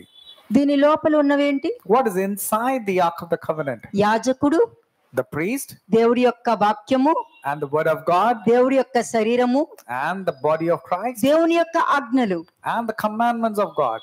అది ఎక్కడుంది? కృప లోపల ఉన్నాయి. Where is it? Is inside the mercy of God. దానికి అవిధేయత చూపిస్తే ఏమవుతుంది? What will happen if someone disobeys and are careless? వాక్యం ఏం చెప్తుంది ఇప్పుడు? What does the verse says? ఇప్పుడు చదవండి. For judgment is without mercy to the one who has shown no mercy. Mercy triumphs over judgment. కనికరము చూపని వాడు కనికరము లేని తీర్పు పొందుకుంటాడు. They have mercy upon Lord, please Lord అంటారు. అలా చూపిస్తారు. నీకు దేవుడు వాక్యం మీద ఆలోచన కూడా లేదు. When you don't have the word of God in your life, how can you say, Lord, have mercy upon my life? ఆ ప్రధాన యాజకుడు యొక్క ధర్మ విధి కూడా నీకు తెలియదు. You do not know the commandments of the chief priest. ఆయన శరీరం యొక్క విలువ కూడా నీకు తెలియదు అని అంటే నీకు కనికరం ఎలా పొందుకుంటావు? When you do not know the importance of the body of Christ, the elements of Christ, how will you get mercy? అంటే కనికరం లేని తీర్పు నువ్వు పొందుకుంటావు. అది you will get judgment which is without mercy. దేవుడు నీకు ఎక్కడ కనికరం చూపిస్తారు? where will God show you mercy? కృపా సింహాసనము నుండి నీకు కనికరం చూపిస్తారు. He will show you from the throne of grace. He will show you mercy. ఆ కృపా సింహాసనం లోపల ఏమున్నాయి? What is there inside the mercy seat of దైవ God? వాక్యం ఉంది. You can find the word of God. దేవుడి చిత్తంతో కూడుకున్న యాజకుడు ఉన్నాడు అక్కడ. You can find the priest who is with the elements. దేవుని 10 ఆజ్ఞలు ఉన్నాయి. You can find the 10 commandments.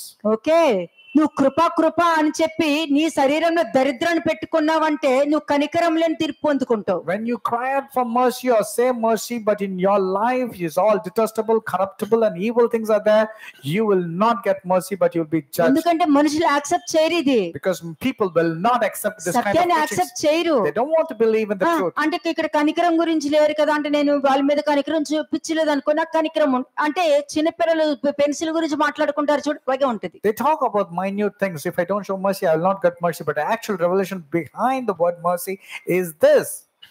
అంటే దానికి అర్థము వీళ్ళు దేవుణ్ణి తెలుసుకున్నానని చెప్తూ రక్షణ పోగొట్టుకుంటూ క్రొత్త జన్మలో అన్నది లేకుండా హీబ్రూ 6:4-6 దానికి అర్థము రక్షణను పోగొట్టుకుంటున్నారు. వాళ్ళు ఇంకా మరణకరము గల పాపములోనికి మాత్రమే ఎంటర్ అవుతారు. ఎందుకంటే పశ్చాత్తాపం ఏ కోసాన ఉండదు. They have lost salvation because they have not understood God. They do not know what is salvation all about. And whatever is mentioned in Hebrews chapter 6:4-6, they have lost the salvation. దేవుడి దృష్టిలో ఏంటి? And what is it in the sight of దేవుడి God? దృష్టిలో ఏంటంటే ఏ మనిషి విషయంలో నువ్వు అపరాధం చేసావో ఆ మనిషి దగ్గరికి వెళ్ళి పశ్చాత్తాప పడితే కానీ నీకు విడుదల దొరకదు. You will not get deliverance till you go to that particular person who has been offended because of you, till you go and ask sorry రక్షణ to him. పోగొట్టుకున్న నువ్వు 4 గోడల మధ్యలో ఉండి అని నేను దేవుడికే చెప్పుకుంటా అని చెప్పుకున్నంత మాత్రాన నీకు విడుదల రానే రాదు. ఎందుకంటే నువ్వు మరణకరము గల పాపంలోనే ఉంటావు. You will still be in sin leading to death when you say, I have told to God to forgive me, while you are not going to that particular people or to the prophets to go and apologize to the sins that you have done. మోషే ప్రార్థన చేశాకే వాళ్ళకి విడుదల దొరికింది. When Moses prayed, only the children of Israel got యోబు delivered. ప్రార్థన చేసిన తర్వాత వాళ్ళకి విడుదల The దొరికింది. friends of Job got deliverance only when Job prayed. అలాగే ఎవరి గురించి అన్నావో వాళ్ళు నేను క్షమిస్తే కానీ నీకు డెలివరెన్స్ లేదు. అప్పటి వరకు మరణకరంగా పాపమే నీకు. You will not be delivered till the person against whom you are angry and upset and irritated finds you and prays for you. కానీ పాత నిబంధన రక్షణ అనేది దేవుని మాటలో విశ్వాసం ఉంచుటలో ఆయన ఇచ్చిన వాగ్దానం మీద నమ్మిక ఉంచుటలో ఉండేది. When you are faithful to the word of God and believing in the prophetic promises, salvation lies there in the Old Testament. Okay, దేవుని మాట మీద విశ్వాసం ఉంచాలి, ఆయన వాగ్దానాల మీద కూడా విశ్వాసం ఉంచాలి. You have to be faithful both to the word of God and to the promises given by God to you. కానీ పాత నిబంధన ఏంటంటే టెంపరరీ కవరింగ్, నీ పాపాలు టెంపరరీగా కవర్ చేయగలుగుతుంది అంతే. But in the Old Testament, your sins were temporarily concealed or covered up. అదే animal sacrifices అదంతా. That was because of the animal temporary, sacrifice. అది temporary. Animal sacrifices was a temporary redemption of your sin. ఆ టెంపరరీలోనే వాళ్ళు రక్షణ పోగొట్టుకున్నారు. And even in the temporary redemptions of sin, they have lost their salvation. కొత్త నిబంధన రక్షణ అంటే ఏంటి? And what is the new kind of salvation? సిలువను గూర్చిన వార్త అనే పూర్తిగా విశ్వాసంతో నువ్వు ఏ విధంగా నమ్ముతున్నావో దాని మీద ఆధారపడి ఉంటుంది. When you know about the message of cross in totality, that's when you have to have your salvation. కదా, క్రీస్తు సిలువని వ్యర్థం చేసుకుంటూ ఆయన వచ్చారు, ఆయన పోయారు, ఆయన వచ్చారు, పోయారు, ఆయన బర్త్డే సెలబ్రేట్ చేసుకొని నీ సంతోషాలు నీ దృష్టి పెడుతున్నావు అని అంటే నువ్వు రక్షణలో లేవు అసలు. You are not there in salvation, nowhere close to salvation, when you're not knowing the actual reason why Jesus Christ has come, and you do not know you lost your salvation. ఆ కాలంలో దేవుని వాగ్దానాన్ని వాళ్ళు నమ్మలేదు, అందుకనే promise land కి వెళ్ళలేదు వాళ్ళు. They could not enter into the promised land because they did not believe in the commandments of God. మరి ఈ కాలంలో What about now? నీ వాగ్దానమే క్రీస్తు, మరి ఆయన ఏ విధంగా నమ్ముతున్నావు Your నువ్వు? promise itself is Jesus Christ. How are you believing him? వాళ్ళు ప్రామిస్ ల్యాండ్ ని దేవుడు ఇచ్చిన వాగ్దానపు దేశాన్ని నమ్మకపోవడం వల్ల 40 సంవత్సరాలు తిరిగి అక్కడే నాశించిపోయినారు వాళ్ళందరూ. They did not believe in the promised land. They did not believe because of their apprehension, doubt. They were circling around 40 years to reaching the ఇప్పుడు promised ఉన్న land. క్రీస్తు వాగ్దానాన్ని ఏ విధంగా తీసుకెళ్తున్నావు నువ్వు? The promised land then is now Christ. So how are you taking? నమ్మట్లేదు, 40 సంవత్సరాలు తిరుగుతున్నావు మత ప్రచారాలు చేయడానికి, నీ ఇష్టానుసారంగా పరిచర్యలు చేయడానికి, ఆ బాప్తిసాలు ఇవ్వడానికి తిరుగుతున్నావు నువ్వు.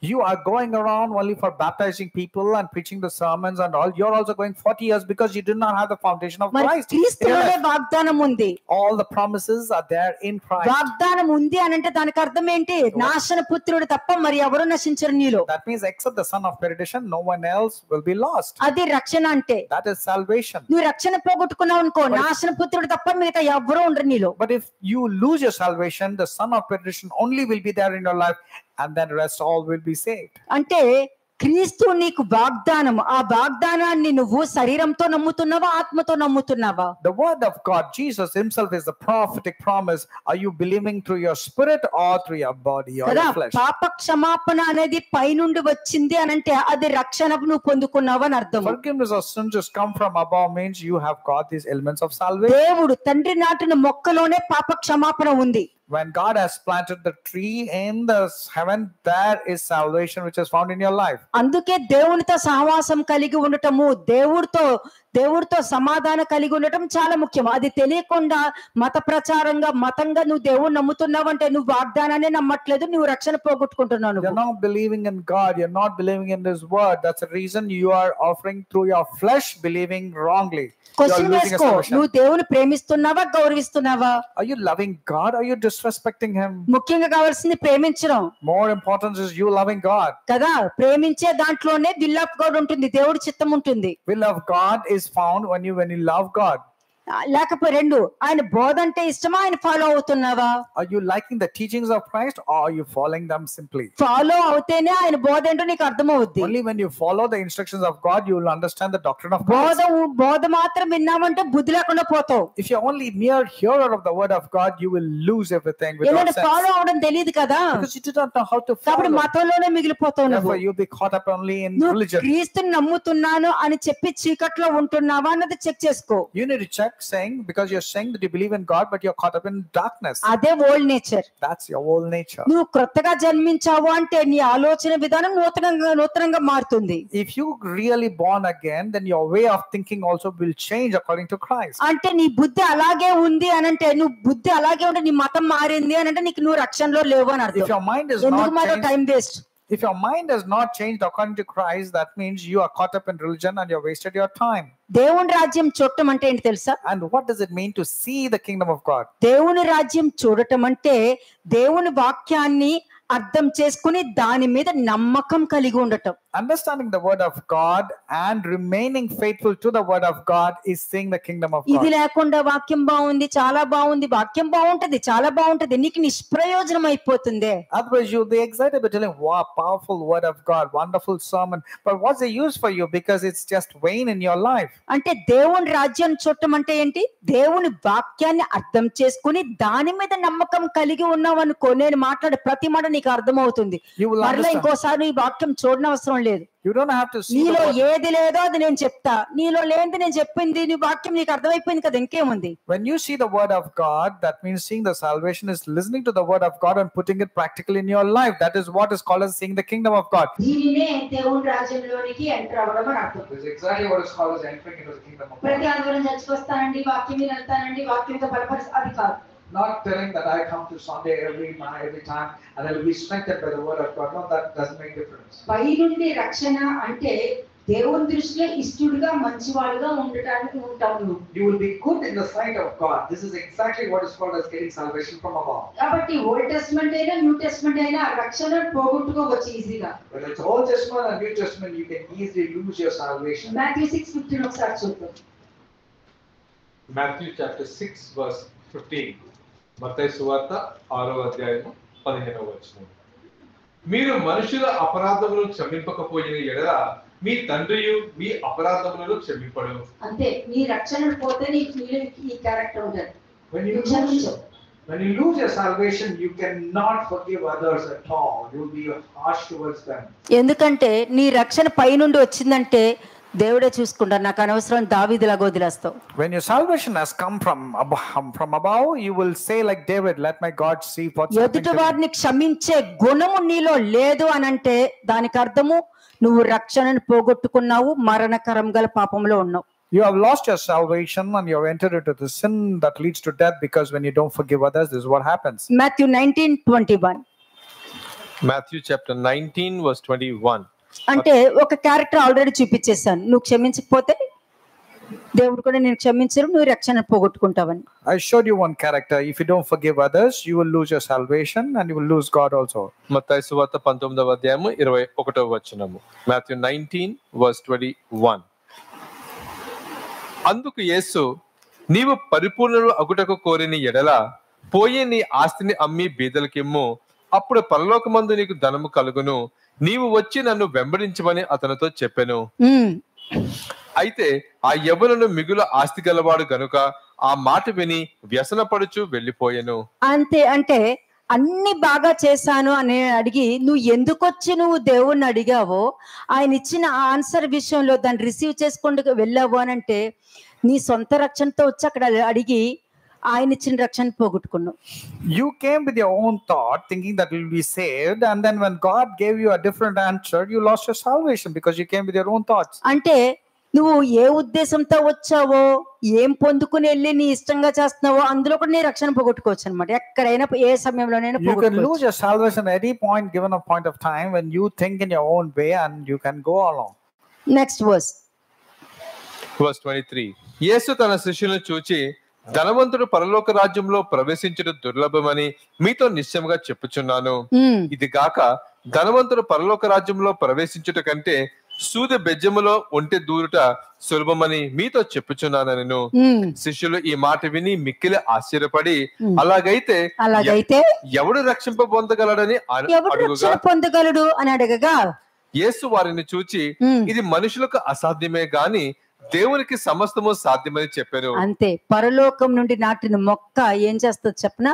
పరలోకం నుండి నాటిన మొక్క రక్షణని కాపాడుకుంటానికే చూస్తుంది. The sapling that is planted in the heaven by God will always want to save, want to focus on salvation. అంతే. చదవండి. Then she remembered this word and she studied. శిష్యులు ఈ మాట విని మిక్కిలి ఆశ్చర్యపడి, అలాగైతే ఎవడు రక్షణ పొందగలడని అడుగగా, యేసు వారిని చూచి, ఇది మనుషులకు అసాధ్యమే గాని దేవునికి సమస్తము సాధ్యమని చెప్పెను. పేతురు, ఇదిగో మేము సమస్తమును విడిచిపెట్టి నిన్ను వెంబడించితిము గనుక మాకు ఏమి దొరుకునని ఆయనను అడుగగా యేసు వారితో ఇట్లనెను, ప్రపంచ పునర్జనమందు మనుష్య కుమారుడు తన మహిమ గల సింహాసనం మీద ఆసీనుడై ఉండినప్పుడు నన్ను వెంబడించిన మీరును 12 సింహాసనముల మీద ఆసీనులై ఇశ్రాయేలు 12 గోత్రముల వారికి తీర్పు తీర్చుదురు. నా నామము నిమిత్తము అన్నదమ్ములనైనను అక్క చెల్లెళ్ళనైనను తండ్రినైనను తల్లినైనను పిల్లలనైనను భూములైనను ఇండ్లనైనను విడిచిపెట్టిన ప్రతి వాడును 100 రెట్లు పొందును. ఇది గాక నిత్య జీవమును స్వతంత్రించుకొనును. అంటే దానికి అర్థం తెలుసా? విడిచిపెట్టామని కాదు, దీన్ని తప్పుగా అర్థం చేసుకుని చాలా మంది భార్యలను వదిలేసి వెళ్ళిపోయారు. And everyone is supposed to leave their sister, father, mother, wife and children. It's not physically departing from them. Many people have misinterpreted this word and come away from their families. Bonding. It means don't have an emotional bonding with your family. Emotional bonding గురించి చెప్తున్నారు అక్కడ. It's talking about your emotional bonding with flesh and blood. First priority దేవుడు. Means your first priority you have to be God. అంతే. ఇప్పుడు వాళ్ళ place లో నేను ఏం చేస్తాను చెప్పనా? If I were them, what would I do? వాళ్ళందరికీ దేవుణ్ణి అండర్స్టాండ్ చేయడం నేర్పిస్తా. I will make them understand who God is. That's what I will do. దేవుడికి ఏమి ఇష్టము ఏది ఇష్టం లేదు నేను నేర్పిస్తా. I will teach them what God likes and what God dislikes. అప్పుడు నా పని సులభమైపోతుంది. Then my work becomes easier because they will not come as a hindrance to my spiritual walk. Verse 30. మొదటివారు అనేకులు కడపటివారు అగుదురు, కడపటివారు మొదటివారు అగుదురు. అంతే. అందుకే దేవుడు పెంటలో ఉన్న వాళ్ళని తీసుకొచ్చి కడిగి నిలబెడుతున్నారు. That's the reason God is pulling out people from the miry clay and washing them and making them stand. రక్షణను పోగొట్టుకునే వాళ్ళు బోల్డ్ మంది కుప్పలు ఉన్నారు. ఎక్కడికన్నా అక్కడ దొరుకుతారు. Plenty of people who have lost their salvation. You can find plenty of them. Matthew 10:22 చూద్దాం. Matthew 10:22 మత్తయి సువార్త 10వ అధ్యాయము 22వ వచనము. మీరు నా నామము నిమిత్తము అందరి చేత ద్వేషింపబడుదురు, అంతము వరకును సహించిన వాడు రక్షింపబడును. అది అంతము వరకు సహించేవారు. ద్వేషించే వాళ్ళు ఇంకేముంది, నోరు ఉంటది కదా, డమ్మముగా పలుకు నాలుక వాళ్ళకి ఇవ్వబడింది, కత్తులు వంటి దవడలు కలిగిన వాళ్ళు ఉన్నారు. వాళ్ళందరూ పళ్ళు దేవుడు ఎరకొడతారు. ఎవరు చేసిన క్రియలు వాళ్ళు ఇప్పటికే అనుభవిస్తున్నారు. వాళ్ళు రహస్యంగా చేసింది రోడ్డు మీద అనుభవిస్తున్నారు. ఇప్పుడు And whoever endures to the end will be saved.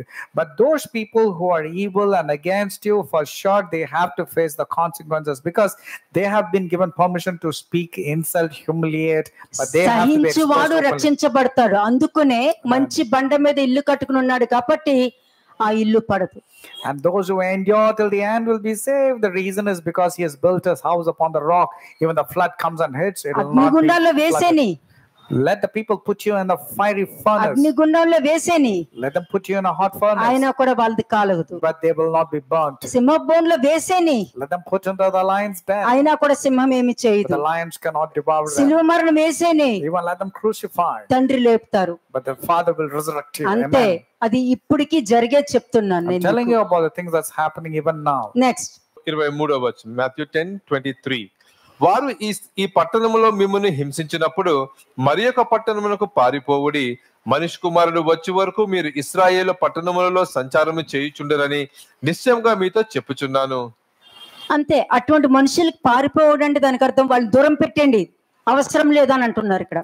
Running away from these people is just stay far away from those people. That's all కదా, you can avoid చాలా them. మంది వాక్యం లేని వాళ్ళు పారిపోండి అన్నారు కదా అని అడవిలోకి పారిపోతారు. అడవిలోనే ఉంటది ఎక్కువ దెయ్యాలు. When they say you have to run away from the people, they'll go to the woods or to the అవును, wilderness. That's why the తెలివితేటలు devil is. వాక్యం లేనప్పుడు ఇలాంటి పనులే చేస్తారు. When you don't have the word of God, this is how they will speak. వాక్యం చెప్పింది కదా, ఒక అతనికి దయ్యం పట్టినప్పుడు ఏం చేశాడు? What happened అడవిలోకి పారిపోయేవాడు. when a man was caught up with the devil? What happens? He used to run away in the పాత wilderness. నిబంధనలో కూడా 2 మేకల్ని తీసుకొచ్చి అక్కడ 2 చేతులు పెట్టి ప్రేయర్ చేసి అడవిలోకి వదిలేశారు. And even in the Old Testament also, a goat or lamb was tied and was left into the wilderness. ఎవరికి వాక్యం తెలియదు. People do not know the word of God. ఎందుకంటే ముద్రించబడింది ఎవరు ఓపెన్ చేయగలుగుతాడో అతనే చెప్పగలుగుతారు. But those who can be sealed, only those people will be in a position to open and understand it. Next verse 24. శిష్యుడు బోధకుని కంటే అధికుడు కాడు, దాసుడు యజమానుని కంటే అధికుడు కాడు. అవును, Read it again. A disciple is not above his teacher, nor a servant above his master. శిష్యుడు తన బోధకుని వలె, దాసుడు తన యజమానుని వలెను ఉండిన చాలును. కదా, కానీ అది ఆత్మీయంగా ఉంటే బాగుండు, If it is ఆత్మీయంగా spiritual, ఉంటే బాగుండు. కానీ సొంత దురాలోచనతో మాట్లాడిన దాంట్లో కూడా దాసులు అవుతున్నారు. if it is right according to the spirit, but when they go with their own thoughts, that's how they become a servant. Next ఇంటి యజమానునికి బయల్జబూలని వారు పేరు పెట్టి ఉండిన ఎడల ఆయన ఇంటి వారికి మరి నిశ్చయముగా ఆ పేరు పెట్టుదురు కదా. కాబట్టి మీరు వారికి భయపడకుడి. మరుగైనది ఏదియు బయలుపరచబడకపోదు, రహస్యమైనది ఏదియు తెలియబడకపోదు. చాలా నమ్ముతాను తెలుసా. But there is nothing covered that will not be revealed and ఎంత hidden that will అబద్ధం not be చెప్పిన known. సత్యం ఏ రోజైనా బయటకు వస్తుంది. ఎందుకంటే ఎంత మంది అబద్ధాలు మాట్లాడినా సత్యం మాత్రం తలెత్తుకుని కూర్చుంటది. No matter how falsehood, pretension, lies has been maligned against a person, it will be సత్యాన్ని exposed అబద్ధంగా and చూడొచ్చు, they can see the truth as lies. కానీ సత్యమే ఎప్పుడు రాజు Truth is always a king of kings. It will always lift up its head and walk boldly. కదా. కాబట్టి సత్యం ఎవరిని అతకదు, అబద్ధము ఏం చేస్తున్నారా అని ఎతుకుద్ది. The truth will not look as to what's happening to the lies, but the lies keeps on looking at people, what they are doing and what they're saying. Verse 27. చీకటిలో నేను మీతో చెప్పునది మీరు వెలుగులో చెప్పుడి, చెవిలో మీకు చెప్పబడినది మేడల మీద ప్రకటించుడి. మరియు ఆత్మను చంపనేరక దేహమునే చెప్పు వారికి భయపడకుడు గాని ఆత్మను దేహమును కూడా నరకములో నశింపజేయగల వానికి మిక్కిలి భయపడుడి. కాబట్టి పనికి మాలిన వాళ్ళకి భయపడవలసిన పని లేదు, అబద్ధం చెప్పే వాళ్ళకి, అబద్ధ సాక్ష్యాలు చెప్పే వాళ్ళకి భయపడవలసిన పని మనకు లేదు. Therefore don't have to worry about scoundrels or people who are maligned you with falsehood and all. Don't worry about them. అంతే, నువ్వు ఎవరికి భయపడాలి? ఆత్మను దేహమును కూడా నరకంలో నశింప చేయగలిగిన వానికి నువ్వు భయపడాలి. But rather fear him who is able to destroy both soul and body in the hell. Luke 12:41. Luke 12:41. ఏంటంటే రక్షణ పోగొట్టుకున్న వాళ్ళ ప్రవర్తన ఇక్కడ మీకు చూపిస్తున్నాను నేను. I'm showing about those people who have lost their salvation. లూకాసు వార్త 12వ అధ్యాయము 41వ వచనం. Luke 12:41. అప్పుడు పేతురు, ప్రభువా, ఈ ఉపమానము మాతో చెప్పుచున్నావా, అందరితోనూ చెప్పుచున్నావా అని ఆయనను అడుగగా, మాకే చెప్తున్నావా? Then Peter said to the Lord, do you speak this parable only to us or to all people? ప్రభు ఇట్లా నేను ఉమ్, తగిన కాలమున ప్రతివానికి ఆహారము పెట్టుటకు ఉమ్, యజమానుడు తన ఇంటి వారి మీద నియమించిన బట్టి నమ్మకమైన బుద్ధి గల గృహ నిర్వాహకుడు ఎవడు? ఉమ్, ఎవని ప్రభువు వచ్చి వాడు అలాగు చేయుటుండు కనుగొనునో ఆ దాసుడు ధన్యుడు. ఉమ్, అతడు తనకు కలిగిన దాన్ని అంతటి మీద వాని ఉంచునని మీతో నిజముగా చెప్పుచున్నాను. ఉమ్, అయితే ఆ దాసుడు నా యజమానుడు వచ్చుటకు ఆలస్యము చేయుచున్నాడని తన మనసులో అనుకొని ఉమ్, దాసులను దాసీలను కొట్టి తిని త్రాగి మత్తుగా ఉండసాగితే ఉమ్. వాడు కనిపెట్టని దినములలోను ఎరుగని గడియలోను ఆ దాసుని యజమానుడు వచ్చి వానికి నరికించి అపనమ్మకస్తులతో వానికి పాలు నియమించును. అపనమ్మకస్తులతో ఇంకేముంది? ప్రతిదీ అందరూ రక్షణ గురించి దేవుడు నిన్ను ఈ రోజు ప్రతి బాధ నుండి బయటకు తీసుకొస్తారు. అసలు బాధ దేవుడిచ్చారా, వాడు తెచ్చుకున్నాడా, తెచ్చుకున్న బాధకి పశ్చాత్తాపడుతున్నాడా, రియలైజ్ అవుతున్నాడా, ఏమి వాళ్ళకి అనవసరం. కానీ ఈ రోజు దేవుడు నీకు విడుదలనిచ్చేస్తున్నారని మాత్రం పలికేస్తూ ఉంటారు. కాబట్టి వాళ్ళు చేసే ప్రతి పాపము ఎవరు బోధిస్తున్నారో వాళ్ళ నెత్తి మీదకి వెళ్తారు. Therefore, if a preacher is telling your sins have been forgiven when this person has brought the sin upon himself or brought from the devil or got from God, he doesn't realize. Therefore, when the preacher is telling this, your sins have been forgiven to the person who is committing sin repeatedly, his sins also will be there in the pastor's life. కాబట్టి ఉపమానం ఏంటి? దేవుడి వాక్యం విన్నప్పుడే మంచి ఆహారం తిని నిన్ను నువ్వు జాగ్రత్త పెట్టుకుని దేవుడి వాక్యానికి అనుగుణంగా ఉన్నానుకో, దేవుడు వచ్చే సమయంలో నీకు పరిశుద్ధాత్మ నేను పడుకున్నవాడిని నేను లేపి దేవుడు వస్తున్నారు లేక నీకు సాయం చేస్తారు. When you are abiding to the word of God implicitly, even when you're lying down, the Spirit of the Lord will wake you up and say, see, the Lord is coming, get up. Beautiful point చూపిస్తాను. Hebrew 3:6. హెబ్రీయులకు రాసిన పత్రిక 3వ అధ్యాయము 6వ వచనం. Hebrews chapter 3 verse 6. అయితే క్రీస్తు కుమారుడయ్యుండి, క్రీస్తు ఇది వినండి, పరిచారకుడు పరిచర్య చేసేవాడు. ఓకే, వాళ్ళు ఎలా ఉండాలంట? A minister is a person who does ministry, and how should he be? క్రీస్తు కుమారుడై ఉండాలి. Christ should be as a son. క్రీస్తు ఆత్మ లేనివాడు వాడు ఆయన వాడు కాదు అని చెప్తుంది. Those who don't have the spirit of Christ is not belonging to God. కాబట్టి క్రీస్తు పిలుచుకోవాలి. ఎవరో చెప్పారు కదా అని నువ్వు పరిగెత్తుకుంటూ వచ్చేయడం కాదు. Christ has to call you, not just because somebody has called you, run over there. ఇక్కడ క్రీస్తు కుమారుడై ఉండి అనంటే మోషే వాక్యం తెలియకుండానే క్రీస్తు కుమారుడుగా అతను ఉన్నాడు. Moses did not know the word of God, but still he was behaving as if he was a son. ఆయన ఇంటి మీద నమ్మకంగా ఉన్నాడు. దేవుని ఇంటికి నమ్మకంగా ఉన్నావా లేదా? నువ్వు పరిచారకుడు అనంటే దేవుని ఇంటి, నీ ఇంటి వారి విషయంలో, నీ తల్లి విషయంలో, నీ తండ్రి విషయంలో, నీ వాళ్ళ విషయంలో నువ్వు ఎంత జాగ్రత్త కలిగి ఉంటున్నావో, దేవుడు నీకు ఇచ్చిన వాళ్ళందరి విషయంలో, వాళ్ళ జీవితం విషయంలో, వాళ్ళ పిల్లల విషయంలో, వాళ్ళ తరాల విషయంలో, వాళ్ళ జాబ్ విషయంలో, వాళ్ళ బిజినెస్ విషయంలో, వాళ్ళ లైఫ్ స్టైల్ విషయంలో నువ్వు జాగ్రత్త కలిగి ఉన్నావా లేదా? As you are giving importance to your family, your own relations, your own children, everything, if you are giving the same more importance to the children of God whom God has given, then it is faithful towards God. Next, ఆయన ఇంటి మీద నమ్మకముగా ఉన్నాడు. ధైర్యమును నిరీక్షణ వలన ఉత్సాహమును తుదుమట్టుకు స్థిరముగా చేపట్టిన ఎడల మనమే ఆయన ఇల్లు. అంతే. యథార్థంగా నా దేవుడి దృష్టికి యథార్థంగా ఉంటే ఆయన రక్షించబడతారు. అంతే. If you are right in the sight of God, you will be saved when you are upright. ఎందుకంటే 7 కన్నులు ఉన్నవాడు ప్రతి చోట 360 degrees చూడగలుగుతాడు. The one who has 7 eyes can see you 360 degrees. Whatever దాగి ఉన్నది ప్రతిదీ బయలుపరచబడుతుంది. రహస్యమైనదన్నీ బయలుపరచబడుతుంది. 100 మంది ముందు 1000 మంది ముందు అవమాన పాలవడం తప్పక జరుగుతుంది. Whatever you're doing in secret, whatever you're doing in hidden places, it will be exposed in front of 100 people. 5వ వచనం. వర్స్ 5. ముందు చెప్పబోవు సంగతులకు సాక్షార్థముగా మోషే పరిచారకుడయ్యుండి దేవుని ఇల్లంతటిలో నమ్మకముగా ఉండెను. అది పరిచారకుడు అంటే మోషే.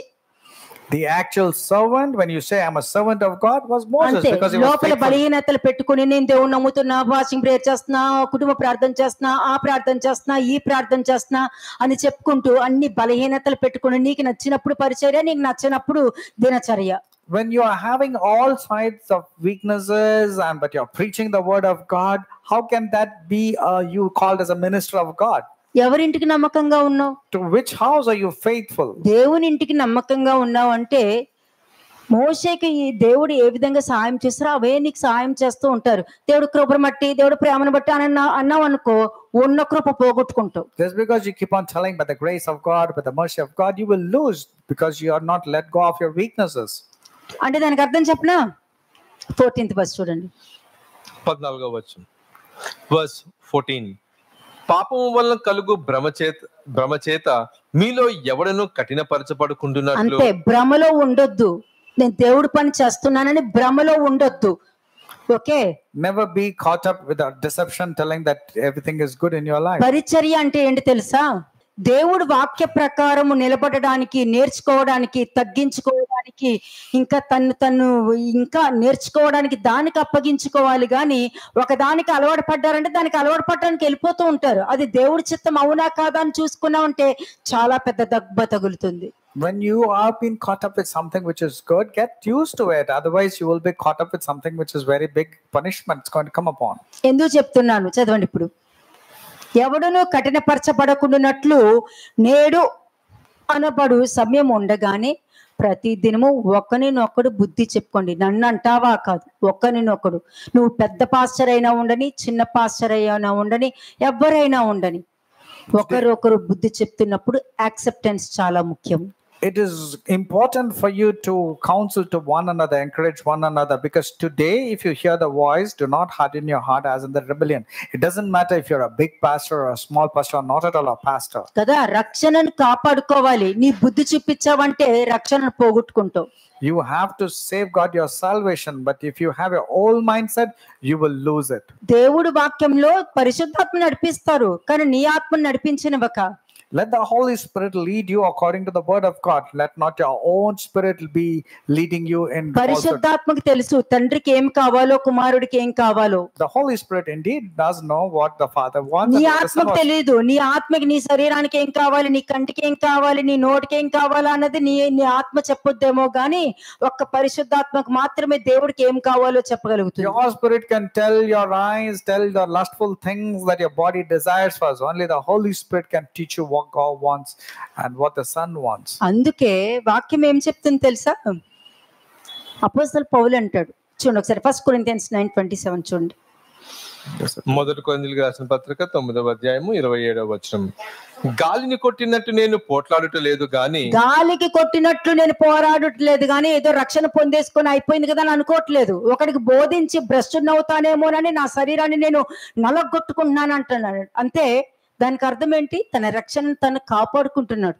In English, it is in verse 26 and 27. Therefore, I am thus, not with uncertainty, thus I fight not as the one who beats the air, but I discipline my body and bring it into subjection. ఒకవేళ ఇతరులకు ప్రకటించిన తరువాత నేనే భ్రష్టునై పోదునేమో అని నా శరీరమును నలగగొట్టి దాన్ని నేను లోపరుచుకొనిచున్నాను. అది రక్షణ అంటే. రక్షణను కాపాడుకోవడం అంటే నువ్వు ఏం బోధిస్తున్నావో దాని మీద నువ్వు నిలబడి ఉండాలి. ఎవ్వరూ నిన్ను తృణీకరించకూడదు. వాళ్ళు తృణీకరించారనుకో, అయినా సరే నువ్వు కరెక్ట్ గా ఉన్నా వాళ్ళు తృణీకరిస్తారు, దేవుడు వాళ్ళని తృణీకరిస్తారు. See to that nobody points their fingers at you, but you are being pointed for no fault of yours, means God will take care of that case and they will be put to shame. Revelation 2:10. ప్రకటన గ్రంథం 2వ అధ్యాయము 10వ వచనం. Revelation 2:10. ఇదిగో మీరు శోధింపబడినట్లు అపవాదం మీలో కొందరిని చెరలో వేయబోచున్నాడు. 10 దినములు శ్రమ కలుగును, మరణము వరకు నమ్మకముగా ఉండుము. 25th తర్వాత 25వ వచనం. Verse 25. నేను వచ్చే వరకు మీకు కలిగి ఉన్న దానిని గట్టిగా పట్టుకొనుడి. అదే రక్షణ. And this is your salvation, when you hold fast what you have till I come. ఎందుకంటే శోధింపబడినట్లు అపవాది మీలో కొందరిని చెరలో వేయింపబోతున్నాడు అని చెప్తున్నారు. Because in verse 10 it says that indeed the devil is about to throw some of you into prison. ఒకవేళ శ్రమ కలిగినా కూడా నువ్వు నమ్మకంగా ఉండు, నేను మాత్రం నీకు జీవ కిరీటాన్ని ఇస్తానని అంటున్నారు. Even if you are tested, if you are put into tribulation, be faithful unto death, because I'm going to give you the crown of life. నీ శరీరంలో ఉన్న రక్షణకి కిరీటం పెడతారన్నమాట. That means the Lord God will crown your life with whatever is there with you. 25. Verse 25. నేను వచ్చే వరకు మీకు కలిగి ఉన్న దానిని గట్టిగా పట్టుకొని. నెక్స్ట్ నేను నా తండ్రి వలన అధికారము పొందినట్టు జయించుచు ఉమ్. అంతము వరకు నా క్రియలు ఏమన్నారు? అంతము వరకు నా క్రియలు జాగ్రత్తగా నా చేయువానికి క్రియలు జాగ్రత్తగా. ఆయన క్రియలు ఎలా తెలుస్తుంది నీకు? ఆయన వాక్యం వింటేనే తెలుస్తుంది. వాక్యం తెలియదు అనుకోండి, సాతాను యొక్క క్రియలే పట్టుకుని వెళ్ళిపోతావు. When you do not, you have to hold on to the works. How will you know the works of God? Only when you know the word of God. If you do not know the word of God, నా Satan క్రియలు will lead you. నువ్వు నా క్రియలు జాగ్రత్తగా చెయ్యువానికి జనుల మీద అధికారము ఇచ్చేదను అని ఉంది. 1000 ఏళ్ల పరిపాలనలో దేవుడు పక్కన కూర్చుని మంచి పొజిషన్ లో ఉంటావు నువ్వు. I will give power over the nations only when you keep my works until the end. That's what Jesus said. Next verse 27. అంతము వరకు నా క్రియలు జాగ్రత్తగా చేయువానికి జనుల మీద అధికారం ఇచ్చేదను. అతడు ఇనుప దండముతో వారిని ఏలును. వారు కుమ్మరి వారిని పాత్ర వలె పగలగొట్టబడుదురు. మరియు ఎవరు వారు కుమ్మరి అనే పాత్ర వల్ల పగలగొట్టబడుతురు అంటే, నాకు దేవుడు తెలుసు, నా దేవుడు నాకున్నాడు అనుకుంటారు. తెలుసా? వాళ్ళకన్నీ పగులుద్దంట బాగా. The people who say, I am a God, my God is there for me, nothing evil shall befall me. To those people the Lord is telling, they shall be dashed to pieces like the potter's vessels. కుమ్మరవాని పాత్ర వలె. కుమ్మరవాడు అనేసరికి అందరూ ఎక్కడికి వెళ్ళిపోతారు? జెరమయాకి వెళ్ళిపోతారు. The moment you say potter's vessel, you want to connect yourself to Jeremiah the prophet. దేవుడు ఏ చేత తయారు చేశారో ఆ కొండలు పగలగొడతారు అన్నమాట అక్కడ. That means you do not allow God to shape you, therefore it is a useless vessel. It will be broken into pieces. మరియు అతనికి వేకువ చుక్కను ఇచ్చేదను. సంగములతో ఆత్మ చెప్పుచున్న మాట చెవిగలవాడు వినుగాక. అదే చెప్తున్నాను మీకు. మీరు ఆ మంచి పొజిషన్ లో మీరైతే తప్పక వస్తారు. For sure you will come to this good position. Galatians 5:1-2 చూడండి ఒకసారి. గలతీయులకు రాసిన పత్రిక 5వ అధ్యాయము 1వ వచనం. Galatians chapter 5 verse 1. ఈ స్వాతంత్రము అనుగ్రహించి క్రీస్తు మనలను స్వతంత్రులుగా చేసి ఉన్నాడు. కాబట్టి మీరు స్థిరముగా నిలిచి మరలా దాస్యమును కాడి క్రింద చిక్కుకొనకుడి. రక్షణ అన్నది జాగ్రత్త పడాలి. రక్షణ పోగొట్టుకుంటే దాస్యానికి వెళ్తాను మళ్ళీ. You should safeguard your salvation. If you lose your salvation, you will enter into slavery. అంతే. రక్షణ పోగొట్టుకున్నావు అని అంటే కన్ఫర్మ్ నీ దాస్యం స్టార్ట్ అయిపోతుంది. ఇంకా అంతా కూడా నీకు బ్యాక్ స్లైడ్ జరుగుతుంది. If you lose your salvation, you're entering into slavery, then you will be backsliding. Second verse. 2వ వచనం. చూచుడి, మీరు సున్నతి పొందిన ఎడల క్రీస్తు వలెను మీకు ప్రయోజనం ఏమీ కలగదని పౌలను నేను మీతో చెప్పుచున్నాను. అంతే. మీరు సున్నతి పొందిన ఎడలంటే ఆచారాలతో నువ్వు దేవుని తెలుసుకోవడం వల్ల ఏ ఉపయోగం లేదు. బ్యాప్టిజం తీసుకోవడం వల్ల ఏ ఉపయోగం లేదు. పరిశుద్ధాత్మ అభిషేకం పొందుకున్న ఎడల ఏ ఉపయోగం లేదు. నేను అందరికి దేవుడి వాక్యం చెప్తున్నాను, పరిచర్య చేస్తాను అన్నది కూడా ఏ ఉపయోగం ఉండదు. There is no use at all when you say you're being saved, you speak in tongues, I go about preaching the gospel to so many people. It's just like a circumcision of the Old Testament where Christ will profit you to nothing. ఉండదు. Next verse చూడండి.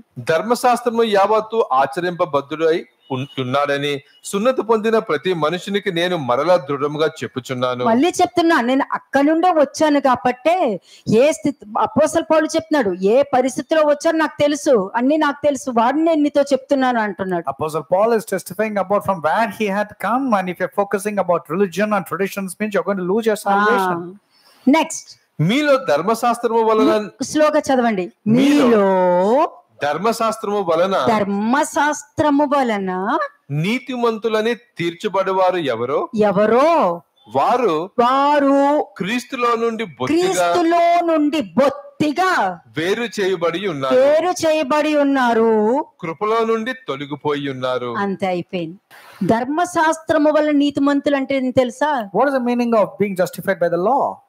ఆ కాలంలో ఒకరు పాపం చేసినప్పుడు అది పాపం అని తెలుసుకుని వెంటనే బలి అర్పించి వచ్చేసి ఆ పాపం కడిగేసుకుంటారు. When a man has sinned, for the redemption of sin, he has to go and offer a sacrifice of an animal and immediately come out of that sin. వచ్చిన వాళ్ళు మళ్ళీ ఏమనుకుంటారు, నెక్స్ట్ ఇయర్ మళ్ళీ చేసుకోవచ్చులే అని అంటారు. And this person will be thinking, okay, next year I can commit a sin and go and offer a sacrifice. అంటే ధర్మశాస్త్రంలో నీతిమంతులుగా తీర్చబడుతున్నాను కదా అని అనుకుంటారు. అంటే పాపం చేశాను, ఏముంది దేవుని క్షమాపణ అడగండి అని క్షమించేస్తారు.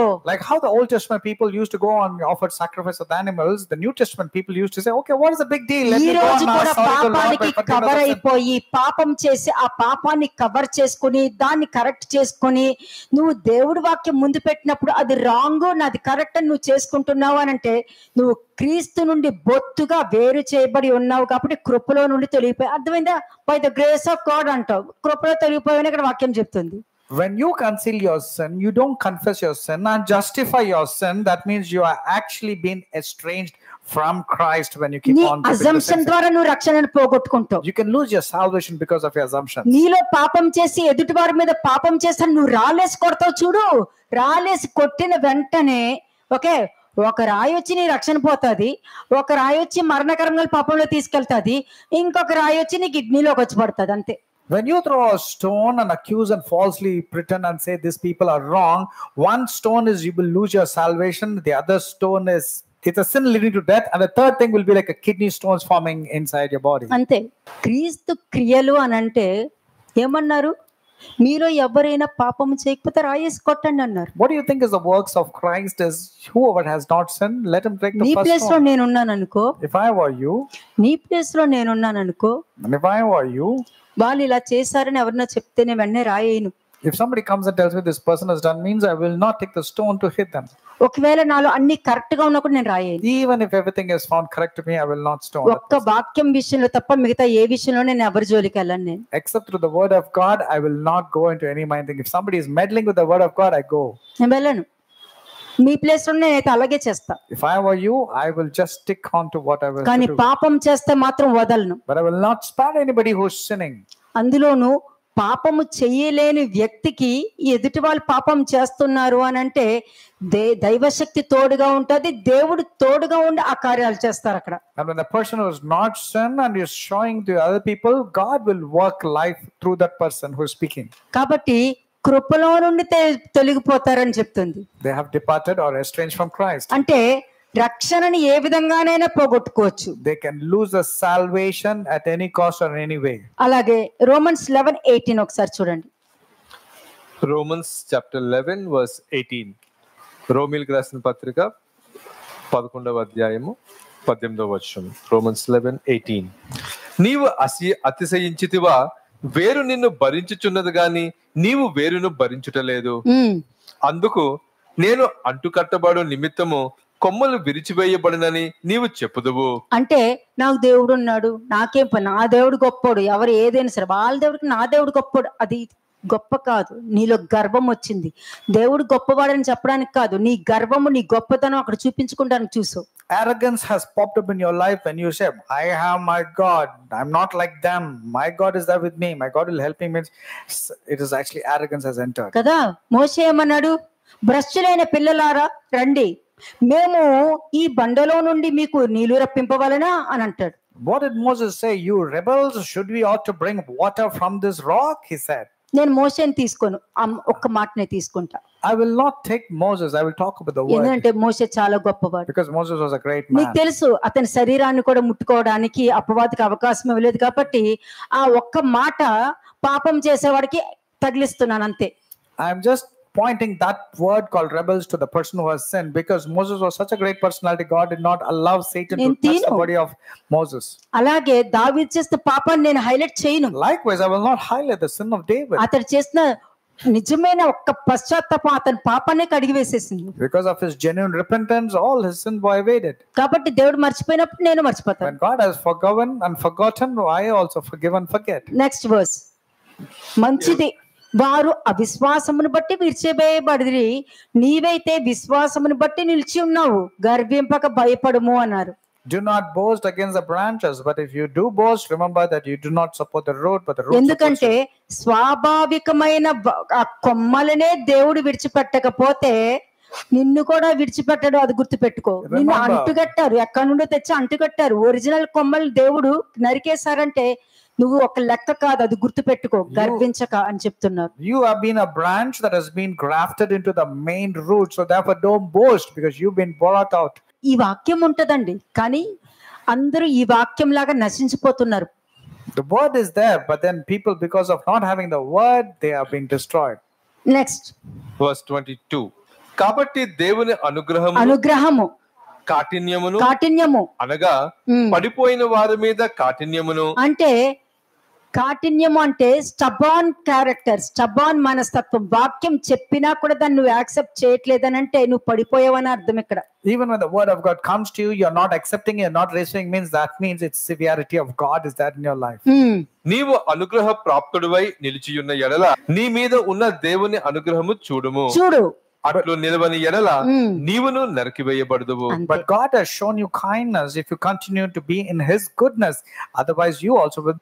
ఓకే, ఇలా గర్వాంధులందరూ కూర్చున్నప్పుడు దేవుడు నేను వాడుకుంటున్నారు అని అంటే, when all these boastful people are sitting and saying God is going to use you, means what then? తప్పుడు పనులు చేసే వాళ్ళందరితో దేవుడు ఈ రోజు గొప్పగా నీకు వాగ్దానం ఇస్తున్నారు అని అంటే, to all the wicked people, if God is saying God is going to do a great ఎవరిని miracle, పోషిస్తున్నావు నువ్వు? whom are you feeding? పాపాన్ని పోషిస్తున్నావు Are you not feeding sin? కదా. నీ వాక్యం అంతా మనిషి లోపల ఉన్న పాపాన్ని పోషించి ఇంకా అధిక పాపం చేసుకుంటూ దేవుడు ఉన్నారని చెప్పుకుని తిరుగుతున్నారు ఊరంతా. You're sinning, you're leading more sins, and then you're going and telling there is no sin in you. Last గా చూద్దాం 1 Corinthians 6:9 చూడండి. Let's go to 1 Corinthians chapter 6 verse 9. మొదటి కొరింథీయులకు రాసిన పత్రిక 6వ అధ్యాయము 9వ వచనము.